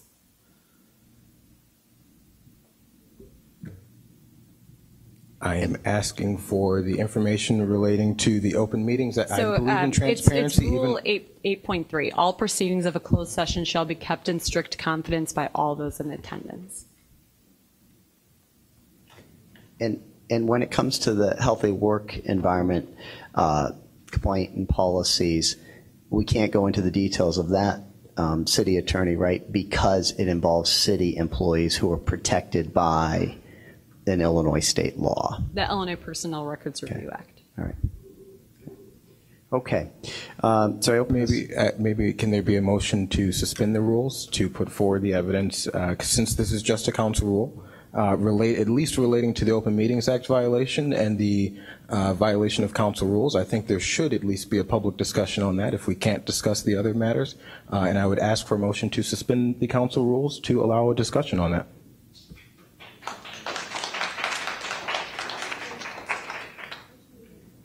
Alderman Wilson. I think what I'm hearing be asked is he's looking for the details on what the Open Meetings Act violations were, and he wants to discuss those. So I obviously we can't discuss the content of the information. Sure. So I think that puts it into a gray area. So can it be discussed without disclosing what was taken? As long as the if you're talking about the so you're trying to give, are you asking for me to give facts regarding the? I'm not asking for you because you're not making the determination. The council is making a determination that I violated the open meeting, or the mayor put forward. I'd actually prefer the mayor to put it forward since he put this forward. The underlying facts that led to putting into the agenda that I violated the Open Meetings Act and council rules.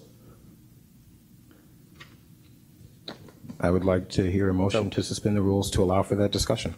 I mean, I don't think that we need to, if you're not going to talk about the contents of them, you could, so to the extent that somebody said, you took something out of the building, you could respond to that. Like, I didn't take it out of the building. But identifying information specifically. You don't have to identify specific information, just put out the underlying reasons that led to this. You don't have to.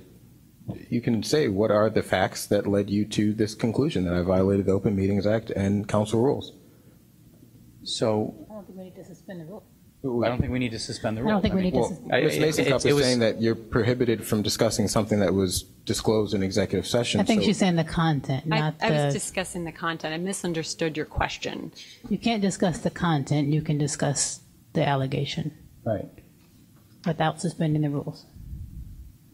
And I What believe I'm you were understanding. provided with the detailed information and separate. Actually, in the memo that the mayor gave to me last week, about an hour before the agenda was released publicly, it didn't even mention in the memo that I violated the Open Meetings Act nor council rules. So I had no clue until the agenda was public that this was a part of it. So I think that because I'm not an employee of the city, as Ms. Mason-Cup says, and because the council rule is the only rule that says that we cannot discuss the Open Meetings Act violation and the council rule violation, then please suspend the rule. We have the power to do that, and let's discuss the underlying facts, at least for that.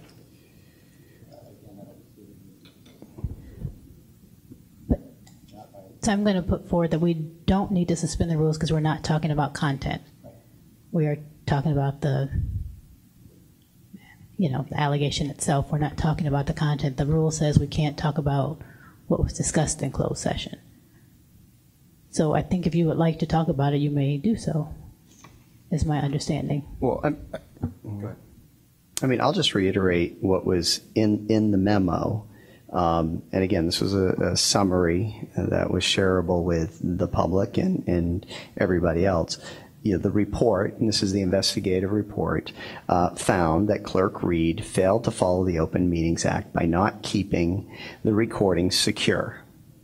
Okay, so the rule in terms of the executive session recordings are that the executive session recordings are recorded on a secure device that stays in this facility, and it does not leave the facility unless the majority of the city council, vote and say, okay, that can leave the facility. That it was found during the investigation that a device that contained the executive session confidential, meeting of the city council. And again, there's reasons that the city council goes into executive session. It can be contract matters, it can be real estate matters, it can be personnel matters, it can be legal matters, left the building. Okay, and so that is a violation of the Open Meeting Act.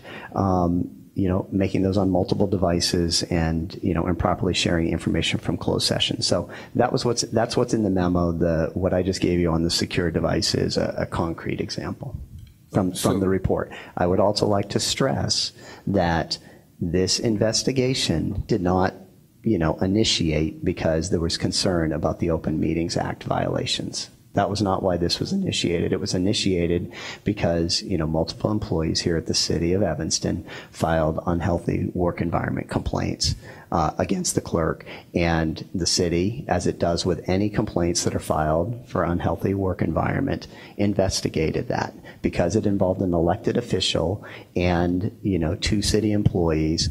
The city manager opted, and with talking to me as well, to use an outside firm to do that investigation. So that's the example.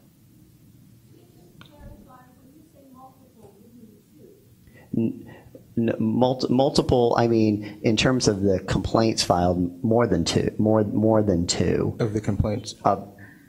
No. And again, I can't go into all the specific, people that filed the complaints, but it was more than 2. Were there more than 2 people where complaints were sustained?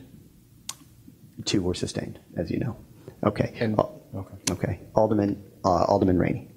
At what point are we in discussing the censure?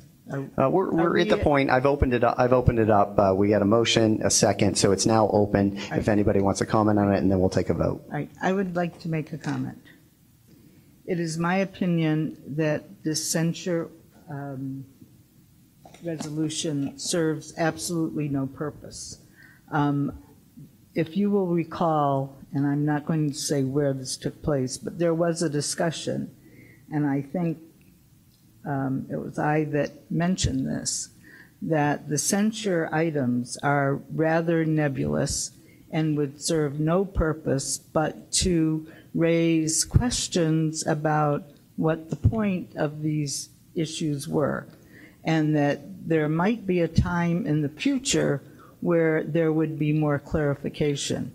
And therefore, I'm going to move to either encourage my colleagues to vote no on dealing with this censure resolution at this time, or to table it to a time certain, but I find no point in voting yes on this, absolutely no point. And I'd also like to add that the reason I voted in favor of defeating the censure resolution on my behalf is because a tie vote would have been a no vote anyway. So I just voted to break the tie. Thank you for And that clarification. Besides, I wasn't guilty anyway. So, All right. So I think I'm going to move to defeat the resolution to censure Devon Reed at this time, because I think it serves no purpose. Okay. Thank you, Alderman Rainey. Alderman Wilson. Thank you. So we know who's watching us in the room, but one of the things that makes this job hard is I have to consider the people that are not in the room who are watching, and the people who have been harmed by the conduct.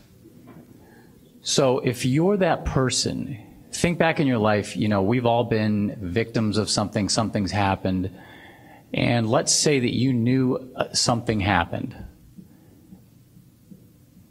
And you can relate to that. You can relate to how that feels. You can relate to how it feels to watch a bunch of people dismiss your legitimate concerns.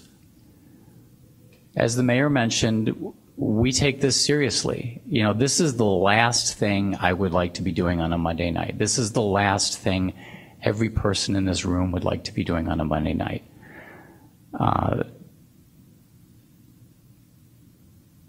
But I have a hard job to do. We all have a hard job to do. The easy path would be just to listen to angry voices who have different legitimate points.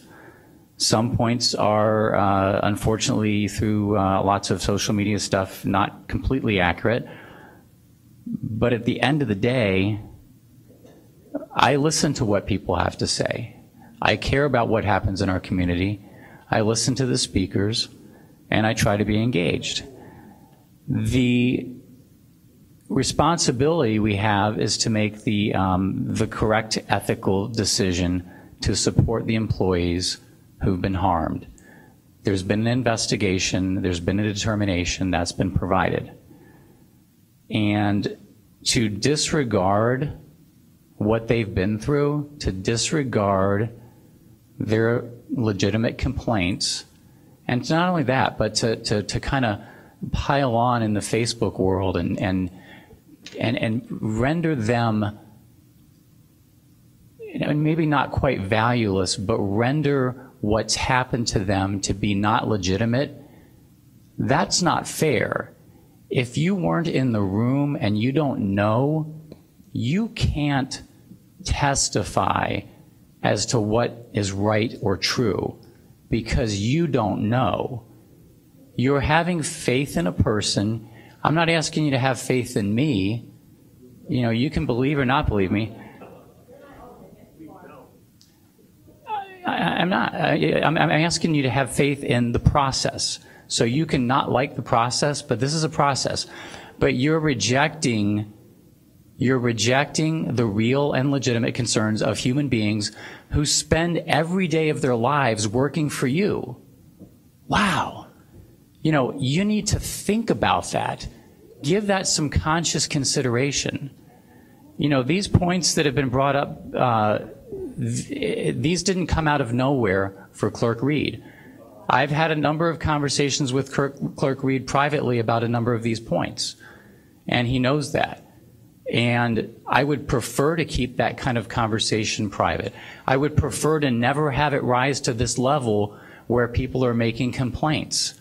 That's my intention, and that was my hope. But it didn't play out that way. I have high expectations for people. I have high expectations for myself, but at the end of the day, individuals have to be personally accountable. And when these things happened, Unfortunately, I didn't see personal accountability. I saw Facebook campaigns, and I saw an affirmative rejection of personal accountability for things that were done or not done. I hope and want things to be different. I've sat in your office and pled with you face to face. Okay? I want things to be different. I want you to take these things to heart, and I want things to improve. And none of us want to be here. We do not want to be here. And we don't ever want to have anything like this come up again. This can be better. As one of the speakers said, this and we can all be better, but there has to be personal accountability for things. Thank you. Thank you, Alderman Wilson. We're going to go to Clerk Reed. Order in the chambers, please. Clerk Reed. What I have to say is, have I been perfect in both my public and private life? No, none of us have. But I have a steadfast commitment to my role as a public official, and I spend every day working in the interest of the 75,000 residents of our town. I find a particular issue in that no information has been released regarding the details of the allegations against me. Instead of informing the public of what is going on, this resolution is an overt and baseless attempt to slander my name and weaken the authority and power of an independent office directly accountable to the public. While the mayor may claim privacy of personnel records, the details regarding allegations of my violating the Open Meetings Act should be provided to the public. Moreover, an independent third party should be making the recommendation for any action resulting from any potentially substantiated claims. At the moment, we have a biased process is being adopted. As such, I recommend that this matter be held or tabled to a date certain, that I be granted due process and the ability to gather evidence in my defense, and a proper case is brought forth. This would ensure adherence to the democratic principles we hold so dear. Attorney Mason Cupp, am I able to speak to the broad categories of the claims? I don't know what you mean by broad categories. Harassment? So there is a claim of harassment. Part of the evidence that substantiates the claim of harassment is and part of the claim that substantiates that I violated the Open Meetings Act is an 111-hour recording where we ended executive session on April 23rd, 2018. It was a 13-minute executive session. Somehow the recording did not stop. When the executive session ended, I took my work laptop, which I used to record executive session, home with me. It recorded 111 hours of my personal life, and 91 hours into that recording, I had a personal conversation with my partner that is a conversation that I would not want anyone in the public to read. But it was not a conversation where I spoke harm against any other group of people. You didn't catch me in blackface or saying something derogatory against folks in the public. So to say that I harassed someone because they listened 91 hours into a recording is insane. If I may say, with the Open Meetings Act violation, the claim is that I took an executive session recording from the main office, as it's called in the Open Meetings Act, to another location. Yes, I take my work laptop home with me. As we know, if there's someone here from IT, we sign into a network to use our computers. So technically, the information is held on the network here in the city. The computer, the device left the city, but the information never left the city.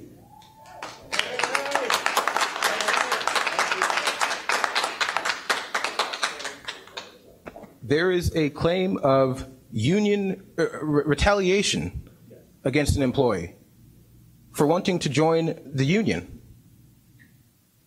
Because I don't know if may I go into that in broad strokes without naming the person within the building? Clerk Reed, you're really getting into a sticky wicket here. But I will say that, yes, that is one of the allegations that you tried to take actions that were in retaliation of an unfair labor practice. Okay, well, then I will continue. This is what we were trying to This is a difficult situation because there are city employees who have rights, and we are trying to protect their privacy here. This investigation was done by an outside counsel and that is hired by the city on numerous occasions. The city has spent hundreds of thousands of dollars. They have an interest to act on behalf of the city because it continues to get them contracts. So please. So just so I'm clear, Clerk Reed, did you have an opportunity to sit down with the investigators? I was told that I was answering questions for a healthy work environment complaint. I went and I answered the questions to the best of my, as honestly as I could, to the best of my memory. I responded to them. I was presented no evidence against me. I was just told broad things and told to answer questions, and I did so believing that there was an honest process behind this. I was never presented evidence. I still haven't been presented with any of the evidence behind this. Just a broad summary of the claims against me. So I just want to make sure that it's clear, because you talked about the recording and all of that, okay? The findings of the investigation that you harassed, that you threatened, and that you retaliated against the city employees has little to do with that recording. The recording in that instance is about violating the Open Meetings Act and removing executive session recordings from the city, where it's supposed to be retained at all times, off premises. So then I will have to, so then the basis of it is harassment. So I will let other aldermen speak and I'll respond. Okay, thank you. We've got Alderman Rainey, then Alderman Fleming. Mr. Mayor, we have Alderman Fleming okay. I'm going to move to table this. Okay, is there a second? I will second, but I do have a question, and I'm sorry I had to step out. My mother's in the hospital, so I had to take a phone call. But I do have a question because I wasn't able to hear Alderman Rainey's total request when I was out of the office, so I'm asking her to repeat it, and I didn't want to have a sidebar conversation where people thought I was doing something illegal. So can you give your explanation again of the table? And I'm sorry I had to leave. I want to table this because I really believe it appears to be very nebulous, people who have no idea what is behind it. And I agree with the city clerk that it needs to be fleshed out, and people don't know what it is, and he needs an opportunity to have.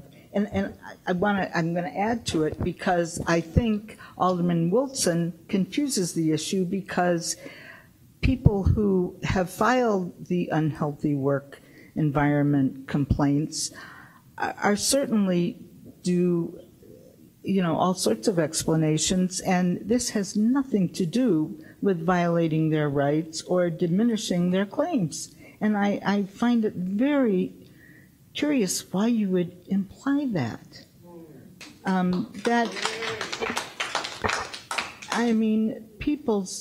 People have every right, and this has nothing to do with that, and you know that.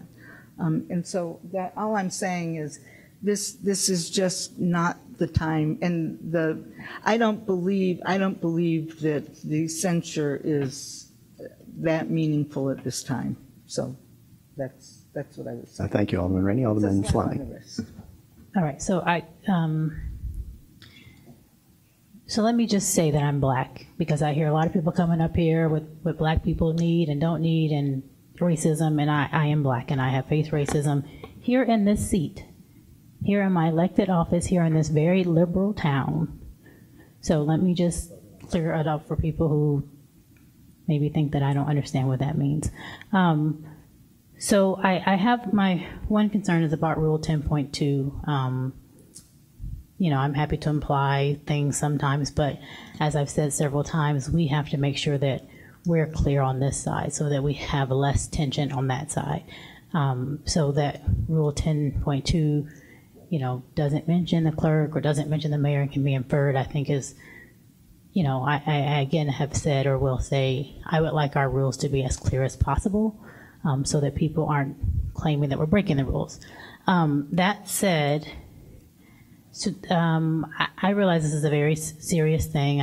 Clerk Reed, I have supported Clerk Reed on, multiple votes that have come forward with the FOIA and everything else. But this is a difficult decision. The censure is very, I guess, symbolic. It doesn't do anything. We're all peers here. I do want to address a couple things about hypocrisy, because I am one who doesn't believe in that either. So people are saying, Alderman Rainey, and I'm going to mention her name, wasn't censured. There was a vote. It just didn't pass. It doesn't mean that we didn't consider censure. It means that 4 of us said yes, and I was one of the 4, and others said no. So it didn't pass. It was considered. So I don't want people to leave here thinking there was no consideration. The same thing with this resolution. It will have a vote. So I just want to be clear for the record that there was a censure option for Alderman Rainey. I agree that there hasn't been censure for everything that has happened up here. But for that one, I will say there has been. So in terms of the personnel matter, I am one who has been violated before, and I would not want my violation to be public. And so I'm not going to do that to the staff who have made these claims. I think they have a right to speak for themselves if they so choose. I also do not want to violate whatever the state law says about personnel. I think it's very important that people have a safe and healthy workplace to live, but I think safe and healthy place to work. If they don't have that, I think they should have a safe and healthy place to make that complaint. Being that I come in this building a lot, and I can tell you that morale in this building is very low, that is one of the things that people, and nothing pertaining to this case, staff have told me. They don't feel like they necessarily have a place to go and complain about management or whatever that is. People have asked about censoring the city manager. As you know, the city manager has 9 bosses, and we sit up here. And so that's not a censure. That is a vote for us to terminate an employee. So if that is something that you feel needs to happen, you need to understand how that happens. But at the same time, I will say, I will commend the people in this room and the ones who are not in this room who ran for these seats. Right there, as much as people are frustrated by our behavior, and I'm assuming that means that the next election will be very full, everyone didn't run for these seats. So, I had to run an election, several of us did, several people did not. So I also want to pull that out there as someone who's always talking about voting and civic engagement. If you don't like who's representing you, find someone else and vote them in. It's a very, not simple process, but it is open to everyone. And so it's a little bit hypocritical of people to complain about their representative, particularly if you live in their ward, if you did not run or get somebody to run against them. You get who you get if you don't participate. So I will just say that. Lastly, I have one more comment I tried to write down. So I understand that this vote, whether we take it tonight or table it, I'm indifferent, honestly. Is really the final straw between the Citizen Trust and the council, and maybe it's already gone. So I am in this seat because I was frustrated, but I was raised to not be frustrated and just yell. I was raised to be frustrated and do something, so that was my choice. Whether you like how I do it or not, every decision I take very seriously. I take very seriously people in the 9th Ward, people outside the ward, but I also take very seriously the staff. So I have a legal obligation to make sure our staff work in a healthy place. If we all look at the news, we know all over the country, for whatever reason, we have violence in the workplace. I don't want that here. I take every complaint seriously, but that said, I'm also not in charge of HR.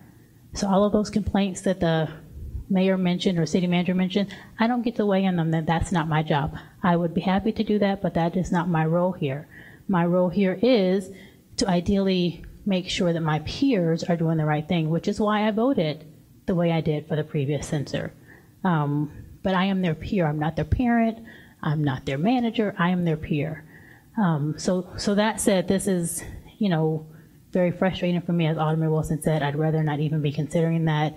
I won't go into conversations I've had with the clerk, but, I sleep well at night knowing that my integrity is intact, that I've been very honest, and that I'm very clear on my decisions and why I vote the way I do. If this censure were to go through tonight, I would support it because I believe that I have to send a message to our staff that they are protected. Does that mean I think Clerk Reed is a horrible person? I do not. It means that I have a standard of which I expect us all to act, and I expect our staff to act. Just as we have staff who I don't think are doing a great job, the city manager will tell you that I'm always telling him, hey, X, Y, and Z needs to go. But I don't get to make that choice. So the choices I get to make, I take very seriously. So my vote to censure the clerk, people can characterize it how they want. I think the clerk, if he's being honest, knows the conversations we've had, and this is simply to say our staff need to feel safe in their space. And I understand that feelings are a little murky. You can say things to me, I'm not as sensitive as someone else, but we are in a workplace where people need to feel like they can do their job, they can feel unharassed, what that might be for them, and that they feel safe to express themselves however that is. And that also goes for us. So I would do the same thing if there was staff I could vote on who had cursed out Alderman Ravel, which would probably never happen. I would expect them to have a repercussion for their behavior as well. So that is my piece. I might have to leave to attend with my mother, but I did want to be here because, again, I take my job very seriously. I wanted people to hear it from me. I don't like being misquoted on Facebook. And my last thing before I go, I do have to say, Facebook is not the Bible, right? So I am very concerned with the way that Facebook is tearing our city apart. I moved back here to raise my kids because I love Evanston. It's almost every night that I leave city council, I think, oh my God, I can't wait to leave here, right? I understand we have lots of frustrations, lots of disagreements. I don't think we've done anything different in human nature that people don't disagree, but I'm really concerned that people can put something on Facebook and it somehow or another becomes the holy grail. I appreciate citizens who email me and ask me for my opinion. Everyone doesn't have to do that. I try to answer emails, but we all have to do better about where we get our news. And I'm not saying that people are purposely lying. I'm saying that we don't always all have this information. And so please, let's all do our due diligence to get the information we can. And I understand this is a strange one because it is personnel, so we can't give you maybe everything you're looking for. And I'm not even asking you to trust me and trust the process. I'm telling you from the information that I have, from what I believe to be true, this is what I think. Am I perfect? No. Was I there for every interview? No. Was I in Clerk Reed's office? No.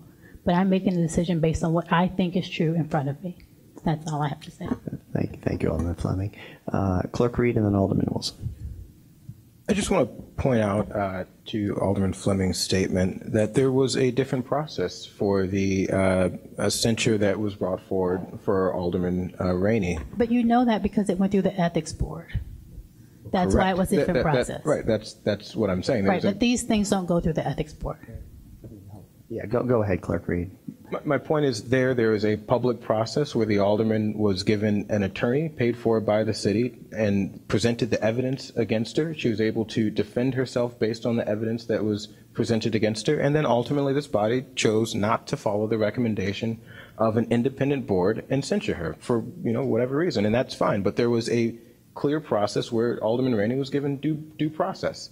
And I'm simply asking, yes, thank you. It is a kangaroo court, and I'm asking for that same due process. So I'm not denying you the process. I'm going along with the process that every other staff member, and sorry I didn't have you call me, has gotten in the process. And as you know, because you and I have talked about the healthy workplace process, and I have asked for it to come on the agenda at a human services meeting, because I would like to know how that process happens. My bigger concern is that people are filing these things for whatever reason, and founded or not founded, they are expected to go back in the workplace and work together and be civil. And we don't provide at this point any restoration for that. I know what the process is for Alderman Rainey. I sat here, heard people screaming at me about that as well. What I'm saying is this is a personnel matter, and currently it is not the process we have. I also voted no to the payment for the lawyers for other folks because I don't think taxpayers should be taking that on either. So if you would like to get your own attorney, I'm happy, I don't disagree with you doing that. I'm going to vote no for the taxpayers paying for that as well. But I'm not begrudging you that opportunity. Thank you, Alderman. And just to reiterate what I said at the beginning, we have about a half a dozen or so, correct me if I'm wrong, a city manager, healthy work environment complaints filed in the city of Evanston. And again, none of those go to any, board, the ethics board or anything like that. They're handled internally, investigated internally because it's a personnel matter. Alderman Wilson. I'm sorry, I was interrupted by Alderman Fleming and I wanted to finish statements. And my point there is that because when it's normally handled with employees, it is an internal matter. Because this is a public matter, it should be discussed publicly. This isn't the same process as with an employee. This is a different process. And so there should be an open and clear process where I'm able to defend myself. Unlike another employee, they don't have to defend themselves because it stays in a document in an office and no one knows about it. Right, but again, just so everybody's clear, because there are employees involved and have certain rights here in Evanston, they are the protected parties, so to speak, okay, in this claim. Now, your point, what you're raising, what Alderman Fleming raised, is certainly something that the Rules Committee of Evanston could take up and take a look at the process and whether there's a way that it should be modified or discussed how it should be handled if it's any of us up here at the dais as we're dealing with tonight. Alderman Wilson. Alderman Fleming had a great point about the social media. You know, you hear people say over and over again, things are so much worse now that Trump's here. But at the end of the day, I think that's really just a tool that put us in the position that we're in. Point of order. Can we speak to the issue and not social media and stuff? All right. No, absolutely. Yeah. Okay, that's great. But I'm gonna let the alderman talk about the alderman need to talk about up here. So, point being, I think we should make a decision on this now.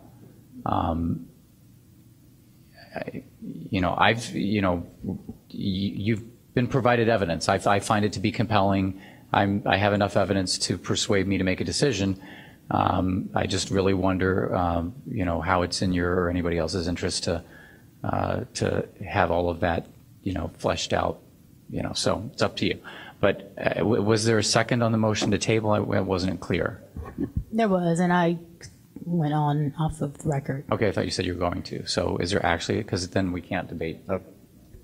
She needs a majority vote. All right, so there was a motion to table, by Alderman Rainey, Alderman Fleming seconded it. So per the rules with the special order of business, city attorney, how do we handle that? We need to take a majority vote to table the matter. All right, so we'll take a majority of the council to table the matter. City clerk, could you take the roll, please? And this is a vote on whether to table this matter. And just so we're all clear that's up here, if we table this matter, does this matter have to be tabled to a date certain, or it's just tabled not to be revisited again, or what's? It's a special order, so. Mr. Mayor, members of the council, Rule 18.6, a motion to table any matter is not debatable. If adopted by a majority vote of the aldermen present, all through further debate on the subject shall end. A motion to take the matter from the table may be proposed at the same meeting or at any subsequent meeting. So you can table with no date certain, or you could table with a date certain. And if we table with no date certain, how does it then get tabled eventually to another date? Then that's an issue of parliamentary procedure, Attorney Mason Cup, that then a motion would need to be made by the city council at some future meeting to take from the table. Correct. Needs to be removed from the table. Okay, all right, so if it's tabled with no date. So right now the motion is just to table it. Nothing about a date or anything like that. Okay, so city clerk, could you take the roll, please? Alderman Rainey. Alderman Fleming. Alderman Fisk. Alderman Braithwaite. Alderman Nguyen. Alderman Wilson. No. Alderman Ruth Simmons. Aye. Alderman Suffredin. Alderman Ravel. Okay, so the ayes have it. This item to censure the clerk is tabled, and we'll pick it up. We'll pick it up at another point in time. Okay, Alderman Braithwaite. I was quiet for a few reasons, and so I'm going to speak to a referral, which. Okay, I'll hold it till then. Okay, all right. So thank you everybody. Again, SP. Alderman Wilson said something to slander those of us who spoke. It's the 11th time it's happened to me. I want to just address. No, I'm not. You just spent 20 minutes not following procedure. You can address it at public comment. You can address it at public comment. I can't. Yes, at the next public comment, you can come here and you can address it. Okay, we know how that works out. Nobody you can here address it then. Could disregards cut the mic, please, rights City Clerk. Of people who are harassed, Alderman Wilson. The mic. Several of us out there are women who have been harassed. What we are pointing out is that we need to follow the process. City Clerk, would you please You are the ones who are denying You're in the charge of the process. system. You don't get to turn around what public comment is to fit your agenda.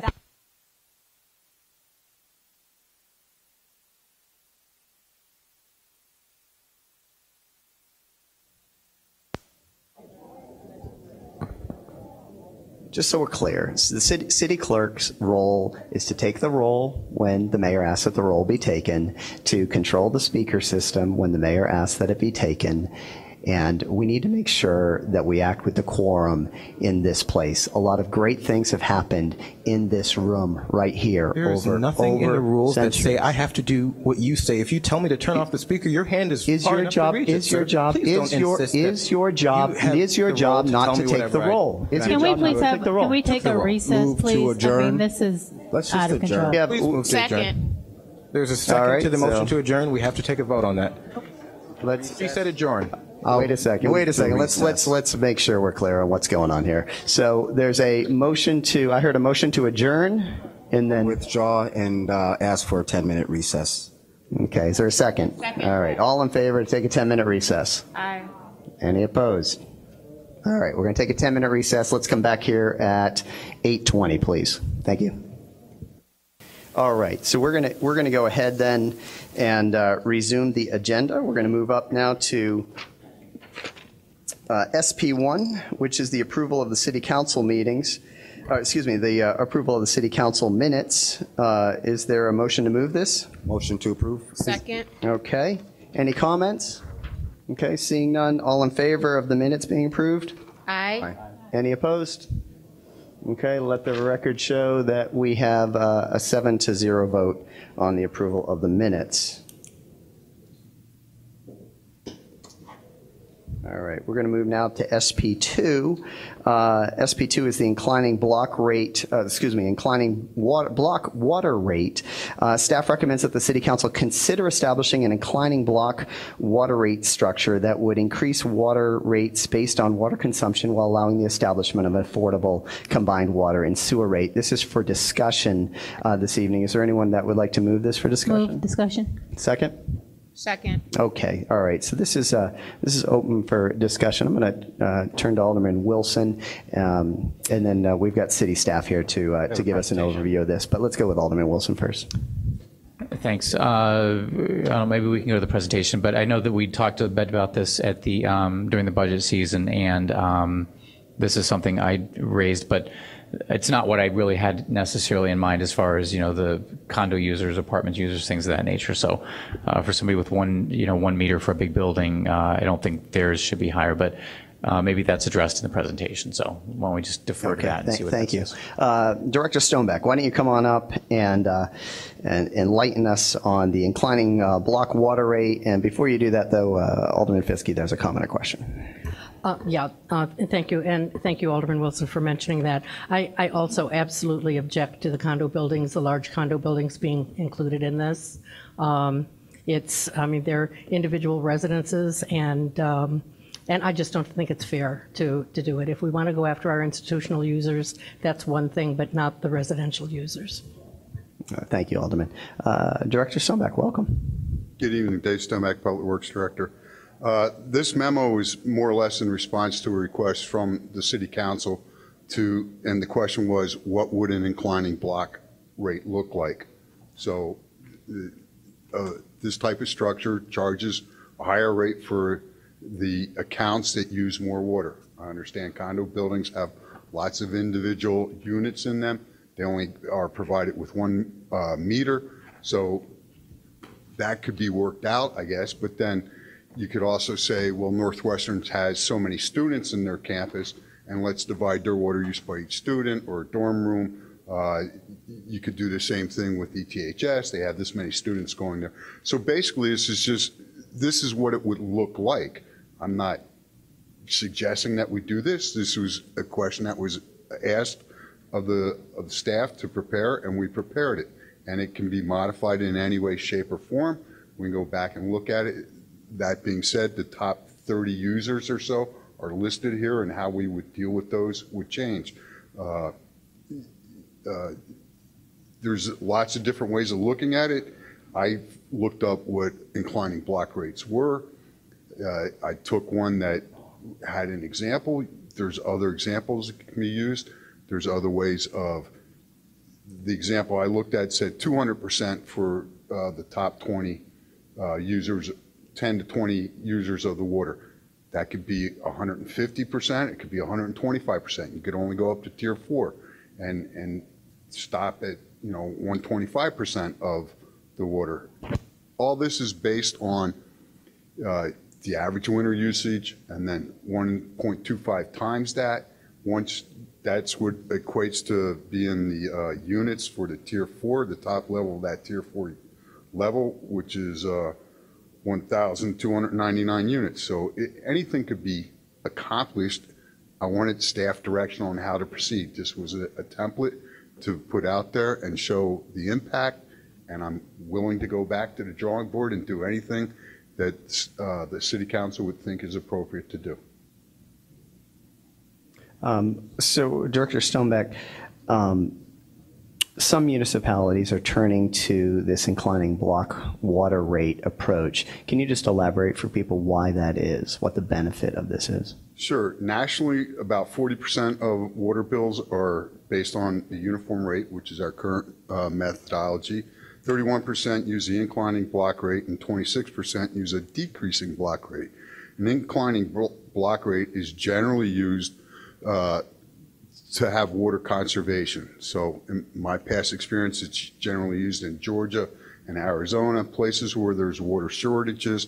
The example I gave is actually from a municipality in Georgia. It's part of the North Georgia Metropolitan Water Planning District. It has 15 counties, 92 cities, including Atlanta.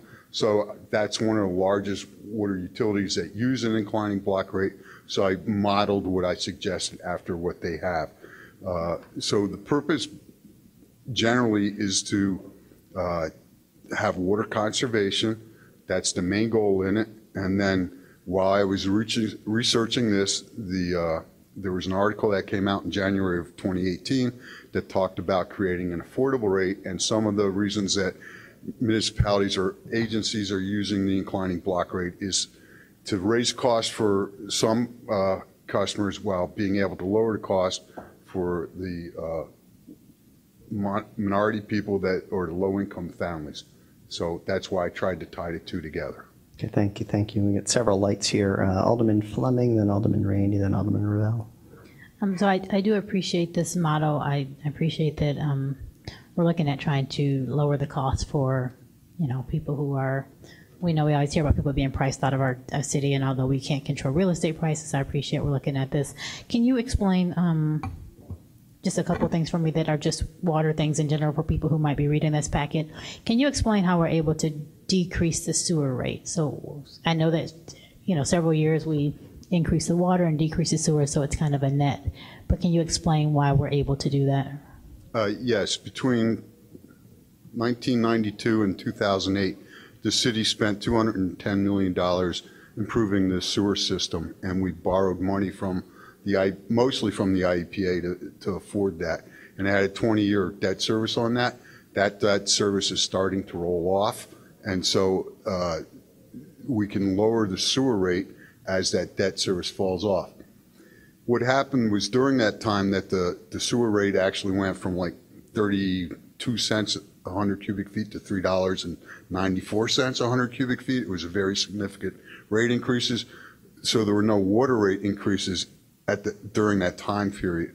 And so we did not spend a lot of money on water capital. Kind of what's happening now is that we have 49 miles or 33% of the water mains are over 100 years old, and another 39 miles or 23% are between 80 and 100 years old. So we're kind of in a different situation where it is my opinion that we need to continue the water main improvements, spending $3.5 to $4 million a year to replace about 1.5 miles of water main, which is 1% of the water main. And even though it's a capital expense and what you put in has a 99-year life, because we're doing it every year, it seems to be more of a maintenance cost. And to me, that is something that we should be spending our money with and not having to borrow money and continue to pay debt service on that. So that's why I'm always looking at ways to try to increase the water fund. With the sewer rate debt going down, that was my opportunity of raising the water rate but keeping it revenue neutral to the homeowners in Evanston. I thought that was something that was good. We're looking to do it for at least 5 years, as indicated in the memo.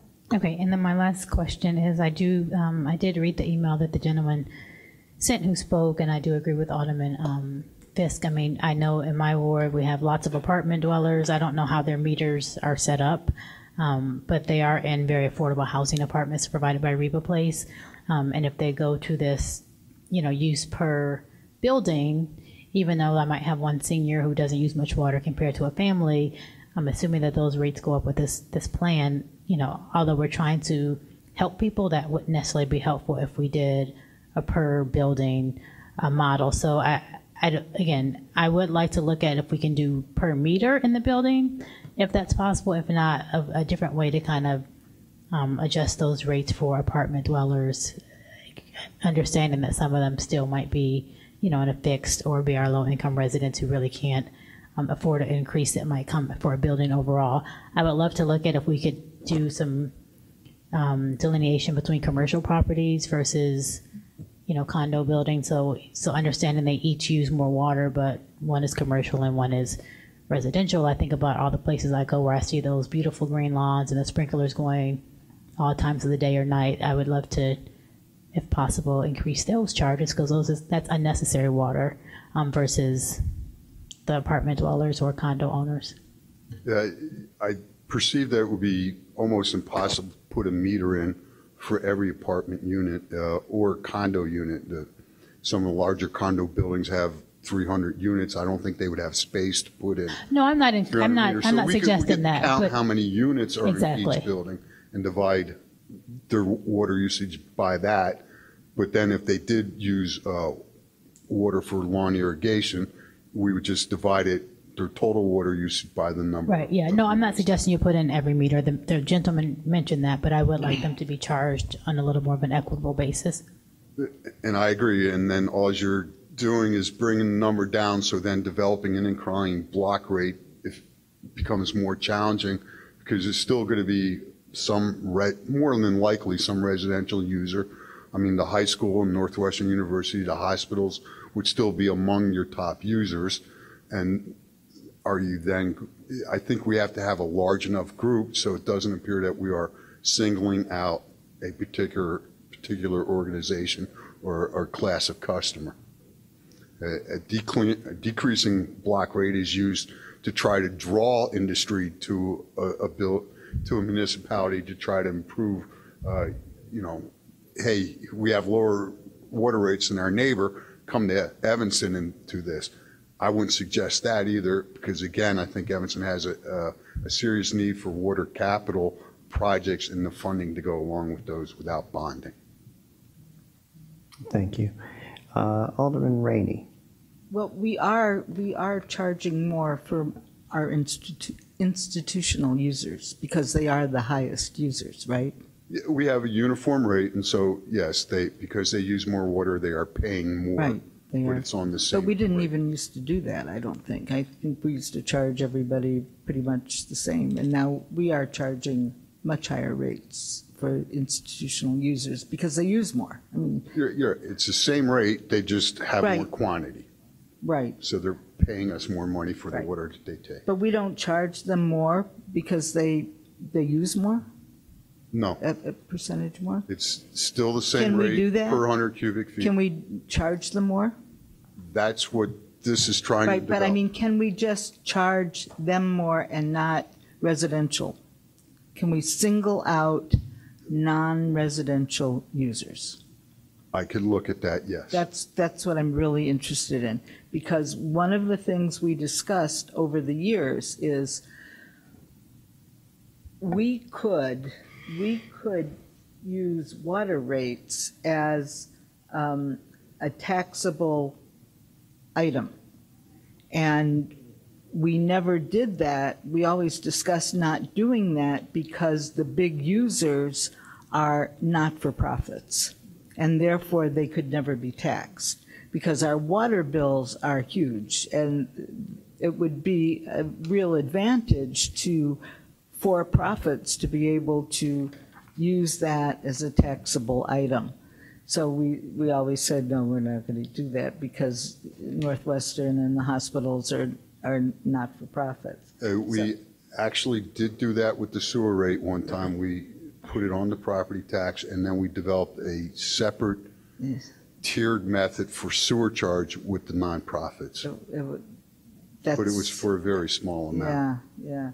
Anyway, so that's what I'm thinking. Why can't we do that? Why can't we look at the institutions as separate from the residential? Non-residential. Yeah, and think, everybody else. I think we I could can come do that. back and look at I mean, that would be really, really helpful, I think, for sorting out the large apartment buildings. Because I don't think in this tiered rate, you're really talking about like the 24 and 36 unit apartment buildings. They're not going to really be hit with the proposal you presented. They might fall into the 125. Yeah, there's the giant ones, the downtown 1,200 ones. customers in that Yeah. range. I didn't want to bear that long of a sheet. But I think commercial, I mean, why should a person, just because they're one unit in a 200 unit building, be hit? When, I mean, that's not fair. I agree with that. So let's see if we can single out commercial properties from residential. Thank you. So, Director, you mentioned that communities that are moving towards this are doing so in part to try to encourage large customers to conserve more water. Yes. What's your sense of Evanston and whether these large customers are already putting in place mechanisms for significant water conservation? I'm just trying to get at, if there's a lot of room there and you increase it, again, this is all a forecast and a financial model here, and they can significantly reduce it. It may be that you're actually collecting, the same or less revenue overall. And that was one of my concerns why I never looked at this. I've gone to national talks, and I've heard municipalities that set this up, and then the higher users reduced their water consumption, and the city projected they were going to make this much revenue, but because everybody conserved water, they didn't have nearly as many people paying at the top rate that they anticipated it would be, and then they came up short of making the revenue requirement. So that's why I never proposed this in the past. I believe that in Evanston, with our sewer rate going up so much between 1991 and 2008, that Evanston Hospital, Northwestern University, a lot of these larger organizations have already instituted a lot of water conservation devices, because we actually saw a fairly significant drop in water usage. People don't water their lawns the way they used to back in 1992. So a lot of that conservation effort has already taken place because of money, because of the Evanston spirit to be environmentally friendly. Okay, thank you, Director. Alderman Ravel. Well, just to sort of build on that, even though we're living right next to Lake Michigan with all the water that we could ever possibly want here in Evanston, it's still important for us to be promoting water conservation. We have huge energy expense in cleaning the water, getting it to our houses, and then getting it cleaned up afterwards. So it's a greenhouse gas emissions reduction effort to try to get people to be more conscious of how much water they use and to reduce it. So that's number one. So I do think having an inclining block water rate, or whatever we want to call it, is worth exploring. I do like the idea of coming up with an affordable rate for our lower income households. I mean, every couple of months we get this multi-page printout from our water department about some of our customers who are in danger of having their water turned off. So people are clearly struggling to pay their water bills. And so I think coming up with some kind of a combination of all of this that both gives us an affordable rate as well as asking our bigger users to pay more, but being conscious of not hitting our residential users who happen to be in a big condominium or apartment building. So it's a big puzzle for you, but we encourage you to come back with another look at this. Be glad to. Great. So seeing no more lights, Director, thank you for coming in and presenting it. And this is for the first time. And again, I know many people up here have heard from, different institutions here in Evanston with concerns from apartment and condo owners to others. But based on the discussion tonight and under the direction of the city manager, why don't you just, continue to explore it. And city manager, obviously the fall is going to come. We're going to get into budget season and all of that. And you can, consider all your different options as you always do. But continue to take a look at this. So thank you, Director. Okay, so that was just for discussion. So we're going to move to SP3, Resolution 7. So I'm going to ask Alderman Ruth Simmons, would you mind moving this? SP3. Yes, thank you. Mayor, staff recommends approval of Resolution 76R19, authorizing the city manager to sign a local public agency funding agreement for federal participation with the Illinois Department of Transportation for Central Street Bridge replacement right-of-way purchase for not to exceed a cost of $700,000. The agreement establishes the maximum grant funding at 80% and the right-of-way purchase, and commits the city of Evanston to fund the remainder. Funding will be from the Capital Improvement Fund 2019, which has a budget of $560,000 for this project. The remaining 80% of the acquisition cost is funded through the Surface Transportation Program. This is for action. Is there a second? Okay. So we get a second from Alderman Nguyen. Any discussion on this item? Okay, seeing none, City Clerk, could you take the roll, please, on SB3? So if you want me to take the roll. Oh, okay, that's a good point. So this is just a resolution. Thank you. All in favor? Any opposed? Okay, on a 9-0 vote, Resolution 76-R-19 passes the Evanston City Council. We're going to move on now to SP4. Let's see, Alderman Ravel, this is in your ward. Would you introduce that? Sure. Staff recommends approval for Resolution 77-R-19, authorizing the city manager to sign an amendment to the preliminary engineering services agreement for federal participation with the Illinois Department of Transportation and Stanley Consultants, Inc. for the Central Street Bridge Phase 2 engineering in the amount of $67,200.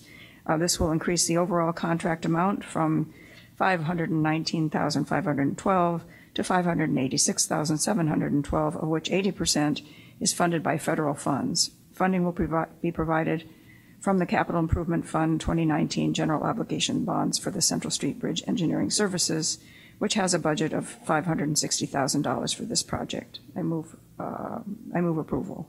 Second. Okay, Alderman Ruth Simmons seconded. Any conversation, discussion? Seeing no lights, this is a resolution as well. All in favor of SP4? Aye. Aye. Any opposed?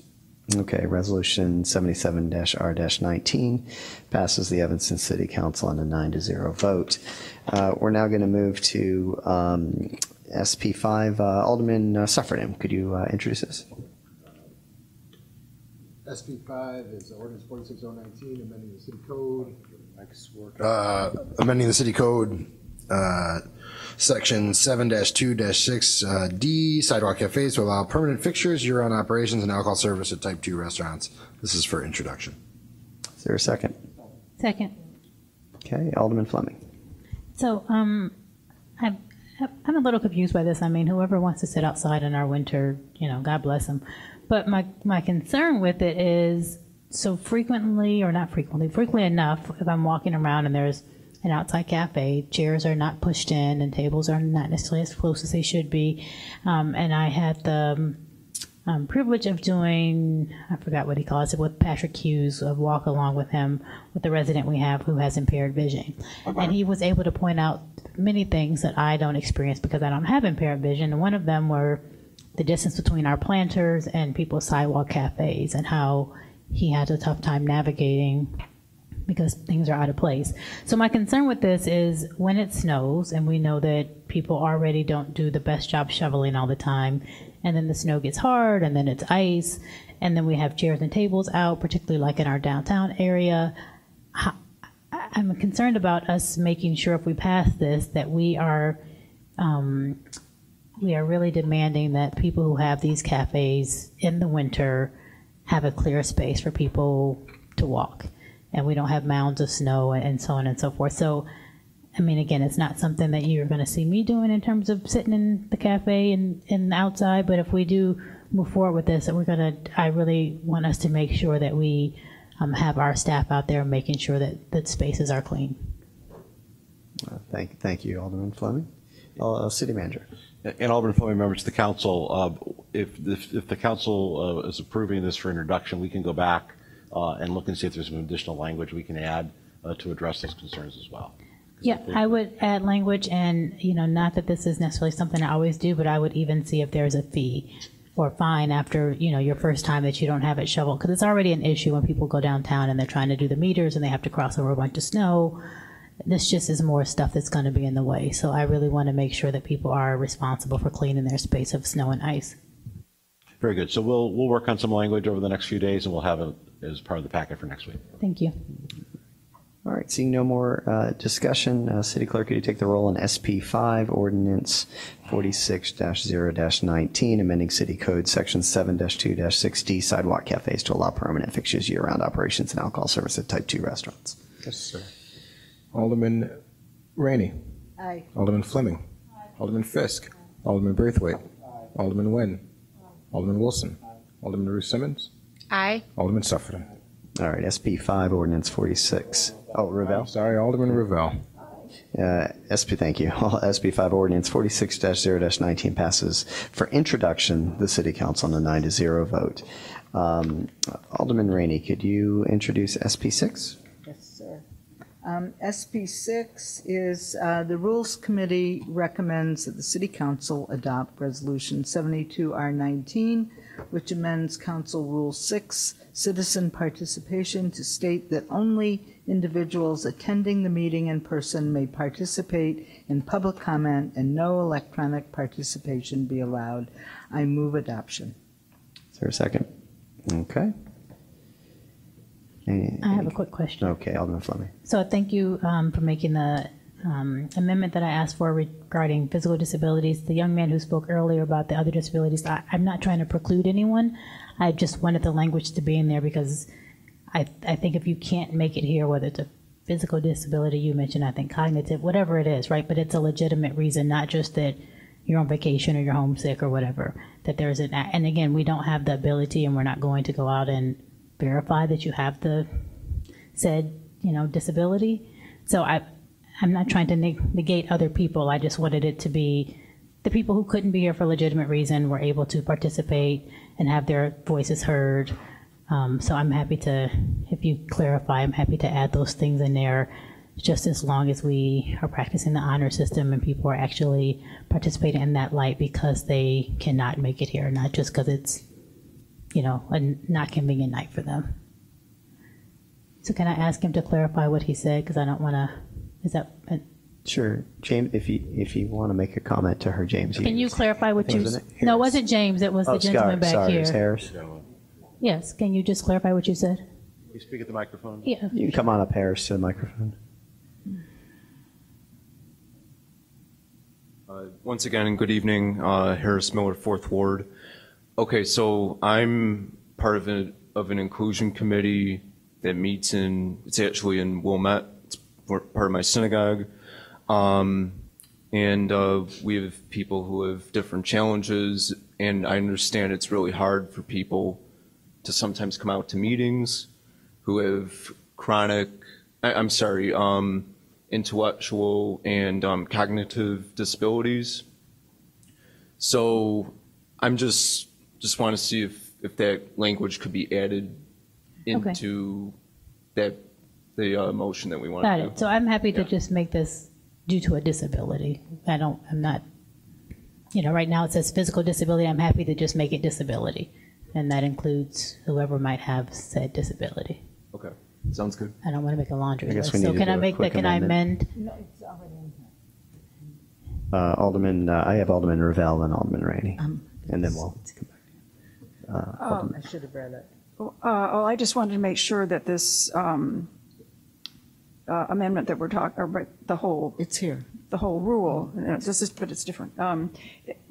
It would allow someone to actually come read a statement from somebody else.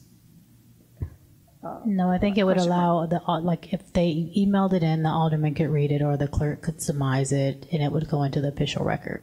Right, but how is that? Why? I think what we're trying to do is not have people be able to phone in, be on the phone reading their statement, but rather having it be somebody physically at the podium. And so we often have residents who come and read a statement from somebody who at the last minute couldn't come to the meeting, and I guess So I think this is different because we voted to not seize your time. So this would be. But this is, no, it wouldn't be ceding time. It would be,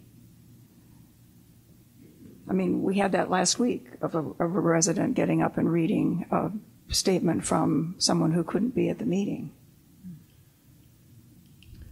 Right, we did, and that resident, just so the background on that, and I'll give it to you, Clerk Reed.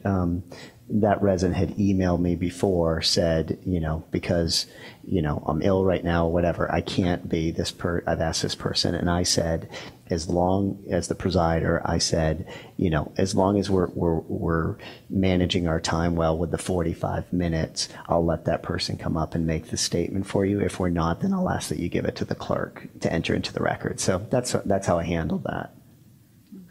I know it, again, sort of as the presiding officer, I try to exercise good judgment, which means there's always somebody that disagrees with what I might do when it comes to public comment. But that's how I tried to handle that. But. Or I guess we could have citizens who would come and read somebody else's statement without telling us that it's somebody else's statement. Well, I had that the one before. So like the meeting before, we had somebody get up and say, and somebody was here, had to leave 6. I've got a statement from her. So that person gave their statement. And then I said, why don't you give that statement up here to the city clerk? And that person, I heard from her and some other people, they were upset about how I handled that. So, yeah. City clerk. I just wanted to clarify that this is for folks who may not be able to attend and may not have someone that they can send on their behalf. And so that's why it would be important. And the way it's traditionally done in other municipalities, the clerk, and even our code says that the clerk is to receive all communications directed to the council. And so it would be most appropriate for those to be submitted to my office for the official record. And in accordance with our council rules, either I surmise it, or if we're changing the rules to allow for that person to have their comments fully expressed, then maybe in these instances, the clerk would be able to read the full response onto the record. Or their alderman. We frequently get emails and I might read them and then I forward it to you for the city record. Just based on the code says that all communications directed to the council are supposed to be given to the clerk and then distributed to the council. Right, but I don't know if our 75,000 people know that that's what the code says, so they frequently offer. As the aldermen and the folks up here, we know that, and so then you just forward that communication directed to the council onto the proper authority according to our code, and then I would read it into the record. So maybe I refer that to the rules to change the code. All right, so we'll leave that for a different one. Alderman Rainey, do you have something? And then maybe we can get a vote going here. No. You okay? Okay. So I'm amending this to Alderman just be Fleming. visibility. Okay, so Alderman Fleming are you okay, Harris? You want to add? I just want to add something to clarify, if that's all right. Also, is it possible to record those who do FaceTime or Skype who have these disabilities? I'm just wondering if that's a possibility. I think that's what this rule is ruling out, Harrison. I think this code or rule or whatever we're doing is ruling that out for the sake of, that involves a lot of other things, right? Technology and timing and whatever. So to allow them to participate, understanding they can't be here, we would happily read their statement for them. Maybe we can get to the point where we can get the Skype and all going, but this is a happy medium. Yeah, it's baby steps. I understand that. Thank you. Thank you for bringing up the we missed. Thank you, Harris. So is there a second to her motion to amend? Second. Okay, all in favor? Aye. Any opposed? Okay, so the amendment passes. The resolution 72-R-19 was moved and seconded. All in favor? Aye. Any opposed? Okay, so it passes as amended, and that's SB 6 Resolution 72-R-19, and that passes on a 9-0 vote of the City Council as amended. Alderman Fleming, could you introduce SB 7? Sure. SB 7. The recommended action is the Rules Committee recommends the City Council adopt Resolution 73-R-19, amending City Council Rule 6, citizen. Oh wait, did I just do that one? Sorry, am I on the right one? Sorry. Oh yeah, citizen participation to adjust members of the public signs in the council chamber. This is for action. Is there a second? Second. All right. Any discussion? Okay, seeing none. All in favor of SP 8 Resolution 70-R-19? Excuse me, SP. We don't want to go there again. SP 7 Resolution 73-R-19. All in favor? Aye. Any opposed? Okay. SP 7, Resolution 73-R-19 passes the Evanston City Council on a 9-0 vote. All right, that passes. Okay, we're going to move now. We took care of SP 8 at the beginning of this meeting. And just for those of you that tuned in late, that was tabled by the Evanston City Council on a 5-4 vote. We're now going to move to call the wards. Alderman Rainey. Thank you, Mr. Mayor. I want to remind constituents that there will be a ward meeting on July 30th. First item of business at the meeting will be a discussion of extending the Howard Street TIF, the Howard Hartree TIF, the Howard Ridge TIF, and secondly, very special presentation by State Rep Kelly Cassidy regarding all the wonderful things she and her team did this last term. I wanted to mention one very interesting situation that tenants in Evanston need to be very aware of. There was a situation on one of the real estate websites where a tenant applied for an apartment. This is really very curious. Tenant applied for an apartment where they were asked to go take a look at an apartment that they were interested in renting. It happened to be in Skokie. A vacant house, wasn't an apartment, a house. They went and looked at it. It was vacant and it fit their needs, and they were told to please send $1,500 for the security deposit, and they would receive a key in the mail by Federal Express. And so they did.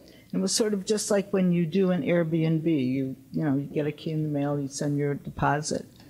They didn't get the key in the mail, and the owner said, well, we had a screw up and it's coming. Key never came. Never came. They went to the police department. They went to the Skokie Police Department, and turns out that the person that was sending them the key didn't own the building that they were renting. And they may have lost their $1,500, but we don't think so. But it was interesting because the person was told to take the check for the $1,500 and deposit it in Wells Fargo Bank in the name of a person who lives in Evanston. And very, very clever. And so be sure, if you're renting an apartment and you're asked to send the check in the mail, be very careful, because the police tell us that this is a very common scam, and it can happen to anybody. Thank you. Yeah, it's scary. Alderman Fleming. A couple of announcements. This Wednesday at 7 p.m., I will be having my ward meeting over at Levy Center. We don't usually have a lot of guest speakers, but we are going to be doing some environmental conversation this Wednesday. So Dick Coe from the Evanston Development Corporation is coming. And Kumar Jensen, who is the sustainability manager here at the city, will be speaking about our CARP report and how citizens can get involved. Also, on that same night at 6:30, Evanston Public Library is having a meeting at Fleetwood Jourdain, and I mention that because they are going to be asking citizens to give input on how they can extend their services, particularly, I think, just in South Evanston, although maybe Fifth Ward too. But anyhow, if you don't come to the ward meeting, please head over there and give your input to the public library. I always remind people they are a taxing body, so you want to make sure you give your input there. And then lastly, on this Thursday, Commissioner Larry Seffernan will be hosting a property tax appeal workshop at the Levy Center at 6:30. This is with the Board of Review, so please make sure you make it over there to appeal your property taxes. The process is very easy. Your property taxes can only stay the same or go down. Also, if you have not received your property tax bill, make sure you get that because they are due on August 1st. And unfortunately, there have been some errors with them. So make sure you look at your tax bill if you have gotten it. If you have any questions, you can go over to the meeting or call the commissioner. Thanks. Thank you, Alderman. Alderman Fisk. Thank you, Mr. Mayor. I wanted to clarify something during the discussion tonight. There were several commenters that talked about an OMA violation that they say that I made. And I want to remind everyone that for many years, our city council committees followed the policy of making a judgment call on the behalf of, or by the chair for citizen comment based on not only the number of people who were there to comment, but also how much time was available in the meeting to allow for public comment. So it was at the discretion of the chair, and there was never a question about this until the Rules Committee meeting that I chaired back in, I believe, December. At that time, there was a complaint filed with the Illinois Attorney General over my limiting the amount of public comment, and I think most of you probably remember that that night we had a Human Services meeting that actually began an hour and a half late because of the partly because of the public comment and partly because there was a very full agenda on the Rules Committee. So that was the Open Meetings Act violation that was submitted. And in response to that, the City Council found out from the Attorney General, and I think this was very helpful, that in the absence of rules for the specific council committees, we were required to follow the council rules, which meant that every committee, every council committee, P&D and ANPW and Human Services and Rules, all had to allow the same amount of time that city council meetings allowed for citizen comment, which was 45 minutes and 3 minutes per speaker. And that was never the intention that any of us understood for the committee meetings. And as a result of that, the council took action and we changed that. So the problem was that in the rules for each one of those committees, it was silent. And so it went back to what the council rules were for the 45 minutes. So we've now changed that, and that's a good thing. But to equate that situation with the OMA concerns that were raised tonight when we were discussing censure is absolutely no comparison. So and I'm going to pick up a little bit on what Alderman Wilson said about Facebook and the internet, because we've heard a lot of discussion, and I think when people are talking in a bubble, it becomes self-fulfilling. And the number of people that I talk to, when somebody takes the time to write to me, I always try to respond. If I have a question, I will ask it. If I have a position on an issue, I will say what it is, but I'm always interested in hearing from folks. But when charges are thrown out on the internet and none of us are aware of them, none of us can respond to them, that's really not the kind of discussion I think that we, at least in the past, have prided ourselves on in the city of Evanston. So I'm just gonna ask everyone, we sit up here and we cannot comment back to you.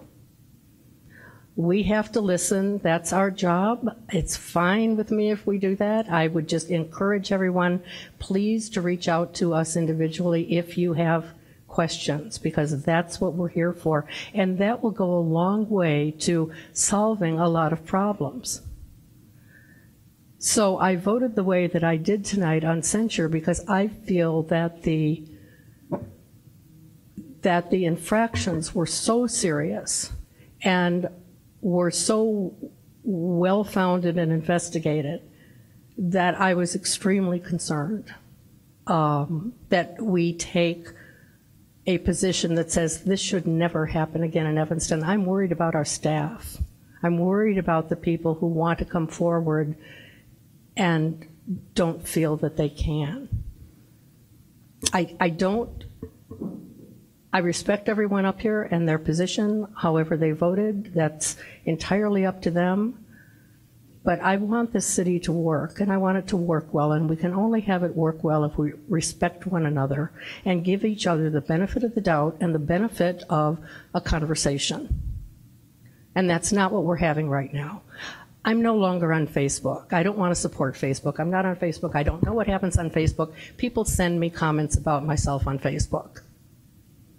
I don't consider myself a racist. I don't consider myself as wearing a white sheet. I don't consider myself as any of the names that I and some of my colleagues up here have been called on Facebook. That's not right. So I would ask each one of you, before you post, before you take any moment to post anything on Facebook, you at least have the courtesy to reach out to us and say, I am so angry right now, this is what I'm going to post on Facebook, and let us talk to you about it. That's what I expect in my ward. That's why we all have ward meetings. We're here to represent you. We can only represent you if you let us know what your feelings are. But we can only represent you really well if you allow us the opportunity to talk with you about what our positions are as well. So I'm going to hope that that happens going forward. That's my statement on it. I am concerned about the circus type atmosphere that is setting up here in the council chambers and in the ante room. It's just wrong. And so please, let's all try to respect one another. I know everyone is well intentioned, but we've got to do it a better way. Thank you, Alderman. Alderman Braithwaite. Thank you, Mr. Mayor. Thank you, Alderman Fisk, for your words.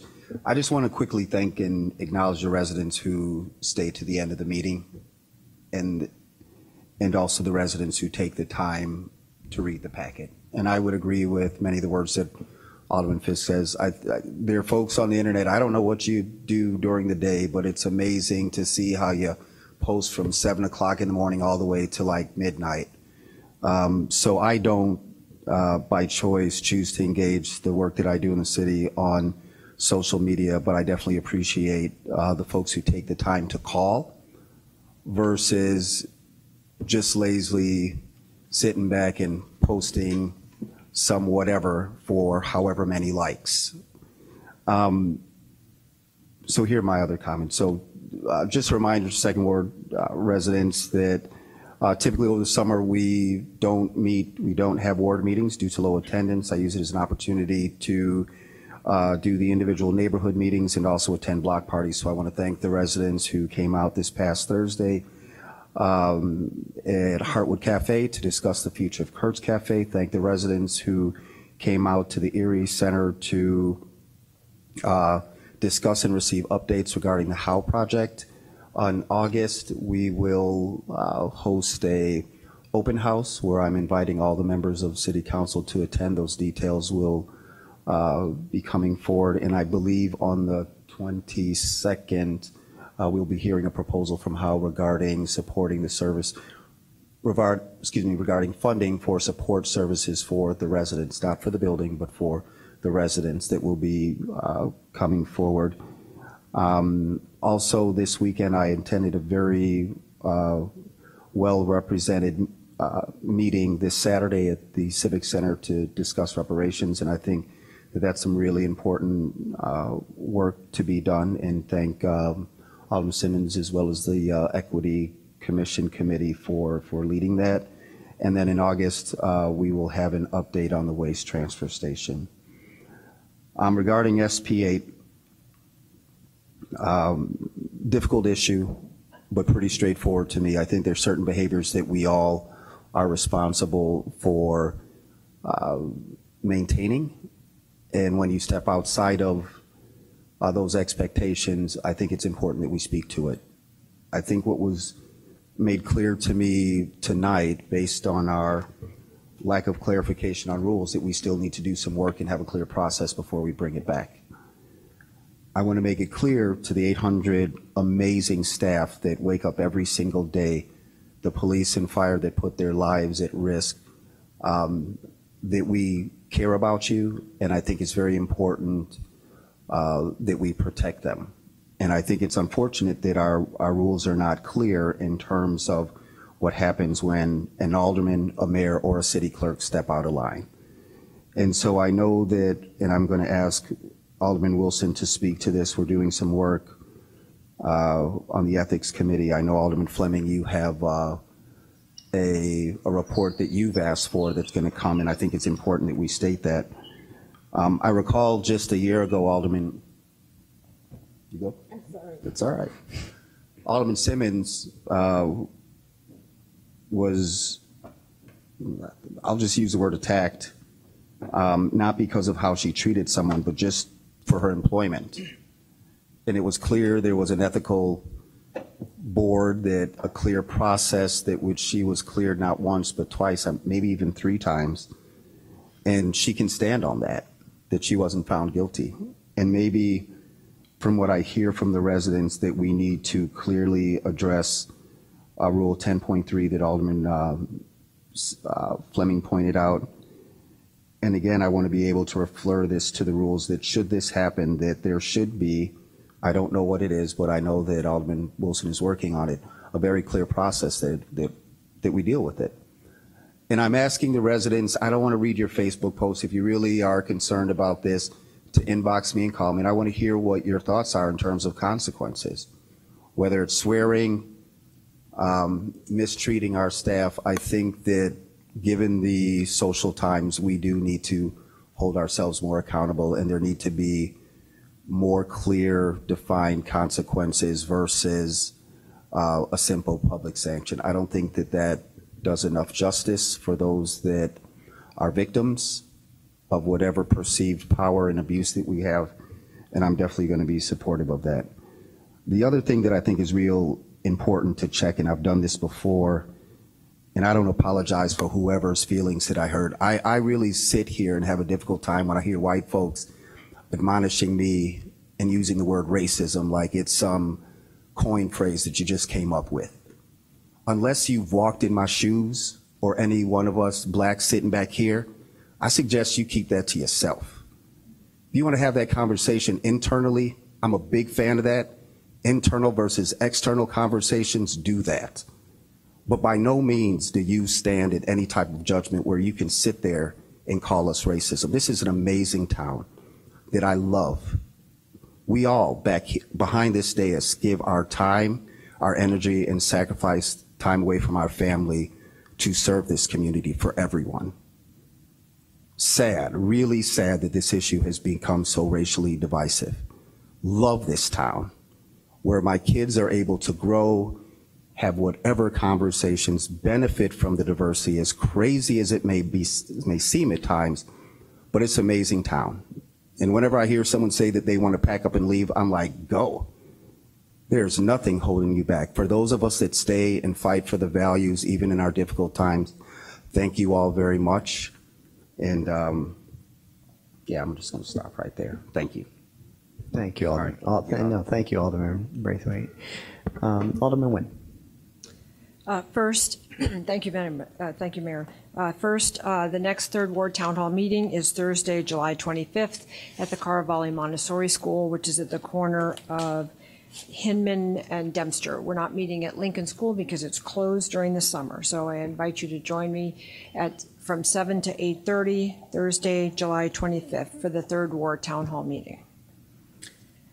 Next, I'd like to address the censure issue. I voted no to table this issue because I believed it was very clear that censuring the clerk was necessary. I believe it was, on the council, we have a duty to protect every single person who works for the city of Evanston. And the only recourse that we have with our peers is censure. I want to let the city staff know that I believe them when they come forward and say they've been harassed, they've been retaliated against, that they feel that they don't work in a safe environment. I believe you. But I also recognize that you have a right to privacy. You have a right not to have your name made public and your complaint made public, because we know what will happen to you on Facebook. If I sound angry, I am furious. As someone who was not believed 30 years ago, I don't ever want that to happen to anybody else where they are working, ever. And I am appalled that as a city council, we cannot vote. We chose not to vote tonight to protect our city employees. Appalled. And I am angry at the folks who don't recognize that there are rights for everybody involved here. And as an elected official, we are public officials. We have a different standard applied to us. But the city employees, they're not public officials. They have a right to their privacy and their personnel records. So we as a council decided to do what we could, because what is the message that we send to our city employees? It's okay if you get harassed by one of us. We're untouchable. Well, I believe the city employees, and I believe that they should be protected. And I believe it is correct and right when we are presented with the evidence that we should vote to censure any one of us up here who harasses, retaliates, or makes a city employee feel unsafe. That is what we should have done tonight, and I hope we do it soon. Thank you. Thank you, Alderman Nguyen. Alderman Wilson. Thank you, and thanks to Alderman Fisk, Braithwaite, and Nguyen, who each covered a number of important points. As Alderman Braithwaite mentioned, we do have more careful consideration of addressing all elected officials in the ethics proposed ordinance. It's hopefully going to finally wind its way through to the council. So that hopefully should give clarity to the actual process and procedures so that we don't have any confusion or any one in the public not understanding how or why this works the way it works. I appreciate the people who stay to the end. That is always of value to me. I think it's important for people to hear what we're doing, hear our discussions, as Alderman Braithwaite said, so thank you all for staying, those of you who did. I will be having a ward meeting on August 6th at the library community room at 7 p.m. The primary purpose of that will be to discuss the development proposal at 601 Davis. Is a proposal for an office building, quite different than the prior apartment building that was proposed for that location. And I assume our local press will put that in the calendar as well. So August 6th, 7 p.m. at the library. Thank you. Thank you, Alderman Wilson. Alderman Ruth Simmons. Thank you, Mr. Mayor.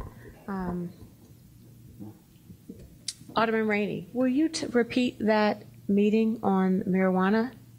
Yes. Thank you. So 5th Ward, please join the 8th Ward at this meeting as long as it doesn't conflict with something really important that we're doing already. But but it is something that I wanted to bring more awareness to. I've had folks inquiring about marijuana businesses and how this will impact expungements and so on. So thank you, Alderman Rainey, for putting this together. As a matter of fact, I will put you on the newsletter, which is coming out maybe tonight, at least first thing in the morning. Will be Kelly Cassidy, Senator, State Rep Kelly Cassidy, July 30th. It's a Tuesday at 7:30 p.m. at the Levy Center, and she will discuss the adult marijuana, recreational marijuana, the bill that Pritzker signed into law as of January 1st, and she will go through everything and discuss it all with you, in addition to several other items. And I'll put you on the newsletter, and then you can send it out to your list. Thank you, Alderman Rainey. So the day before that, we have Monday, July 29th at the Civic Center. I thought this was going to be at the Gibbs. But we have a community meeting to discuss what we'd like to see at Church and Darrow. It is a lot that we now own. And thank you to staff for making this happen for us. So come out with your ideas and suggestions on what you'd like to see. Mixed use, residential, commercial, what types of businesses. All are welcome to participate. Our staff will be there to answer zoning questions and give a history of that location. Thank you, Alderman Braithwaite, for attending the meeting on a local repair. And thank you to all of those that have participated. There's been a near 100 folks that have weighed in, either by an in-person meeting or an email, sharing your suggestions on how we can bring about repair to make improvements in our wealth and opportunity gap from the historic wrongs that we all know to be fact. So the next step for this will be a Equity Empowerment Commission meeting on this Thursday, 6:30 p.m., likely in the Parasol Room to accommodate everyone. There, the feedback from the residents will be shared with the full committee and in hopes for a proposal to come to the council sometime in the near future. And that's all I have. Thank you. Thank you, Alderman Bruce-Simmons. Alderman Surfner. Sure. I'd just like to make a referral to Rules Committee for discussion about getting the packets out more than the bare minimum required by the Open Meetings Act. And that's it. Okay. Thank you, Alderman. Alderman Ravel. Well, first, I'd just like to express my appreciation to Alderman Nguyen for very eloquently expressing exactly my feelings about the censure item this evening. She said it all. And then secondly, I'd like to just build on the mayor's comments earlier this evening about the impending closure of Happy Husky Bakery on the corner of Prairie and Central. It's going to leave a big hole in the Central Street business community. But also I want to mention in particular the many years that Steve Farmer has given to building and energizing the Central Street Business Association. Really provided wonderful volunteer leadership for that organization for several years. And then, of course, recognize the difficulty in continuing to do all that as a volunteer, and so really encourage the rest of the businesses to consider creating a Central Street special service area, and that is under discussion. I'm hopeful that the business community is going to ultimately approve that. We've certainly got wonderful example of successful SSAs in our downtown and at the main Dempster Mile. So anyway, Steve Farmer has left a wonderful legacy for the Central Street Business Association, and I'd like us to recognize that. Thank you, Alderman. We don't have executive session tonight, so is there a motion to adjourn? So moved. All in favor? Okay. I think that was everybody. Thank you, everybody, for coming out and participating in our local democracy. Thank you.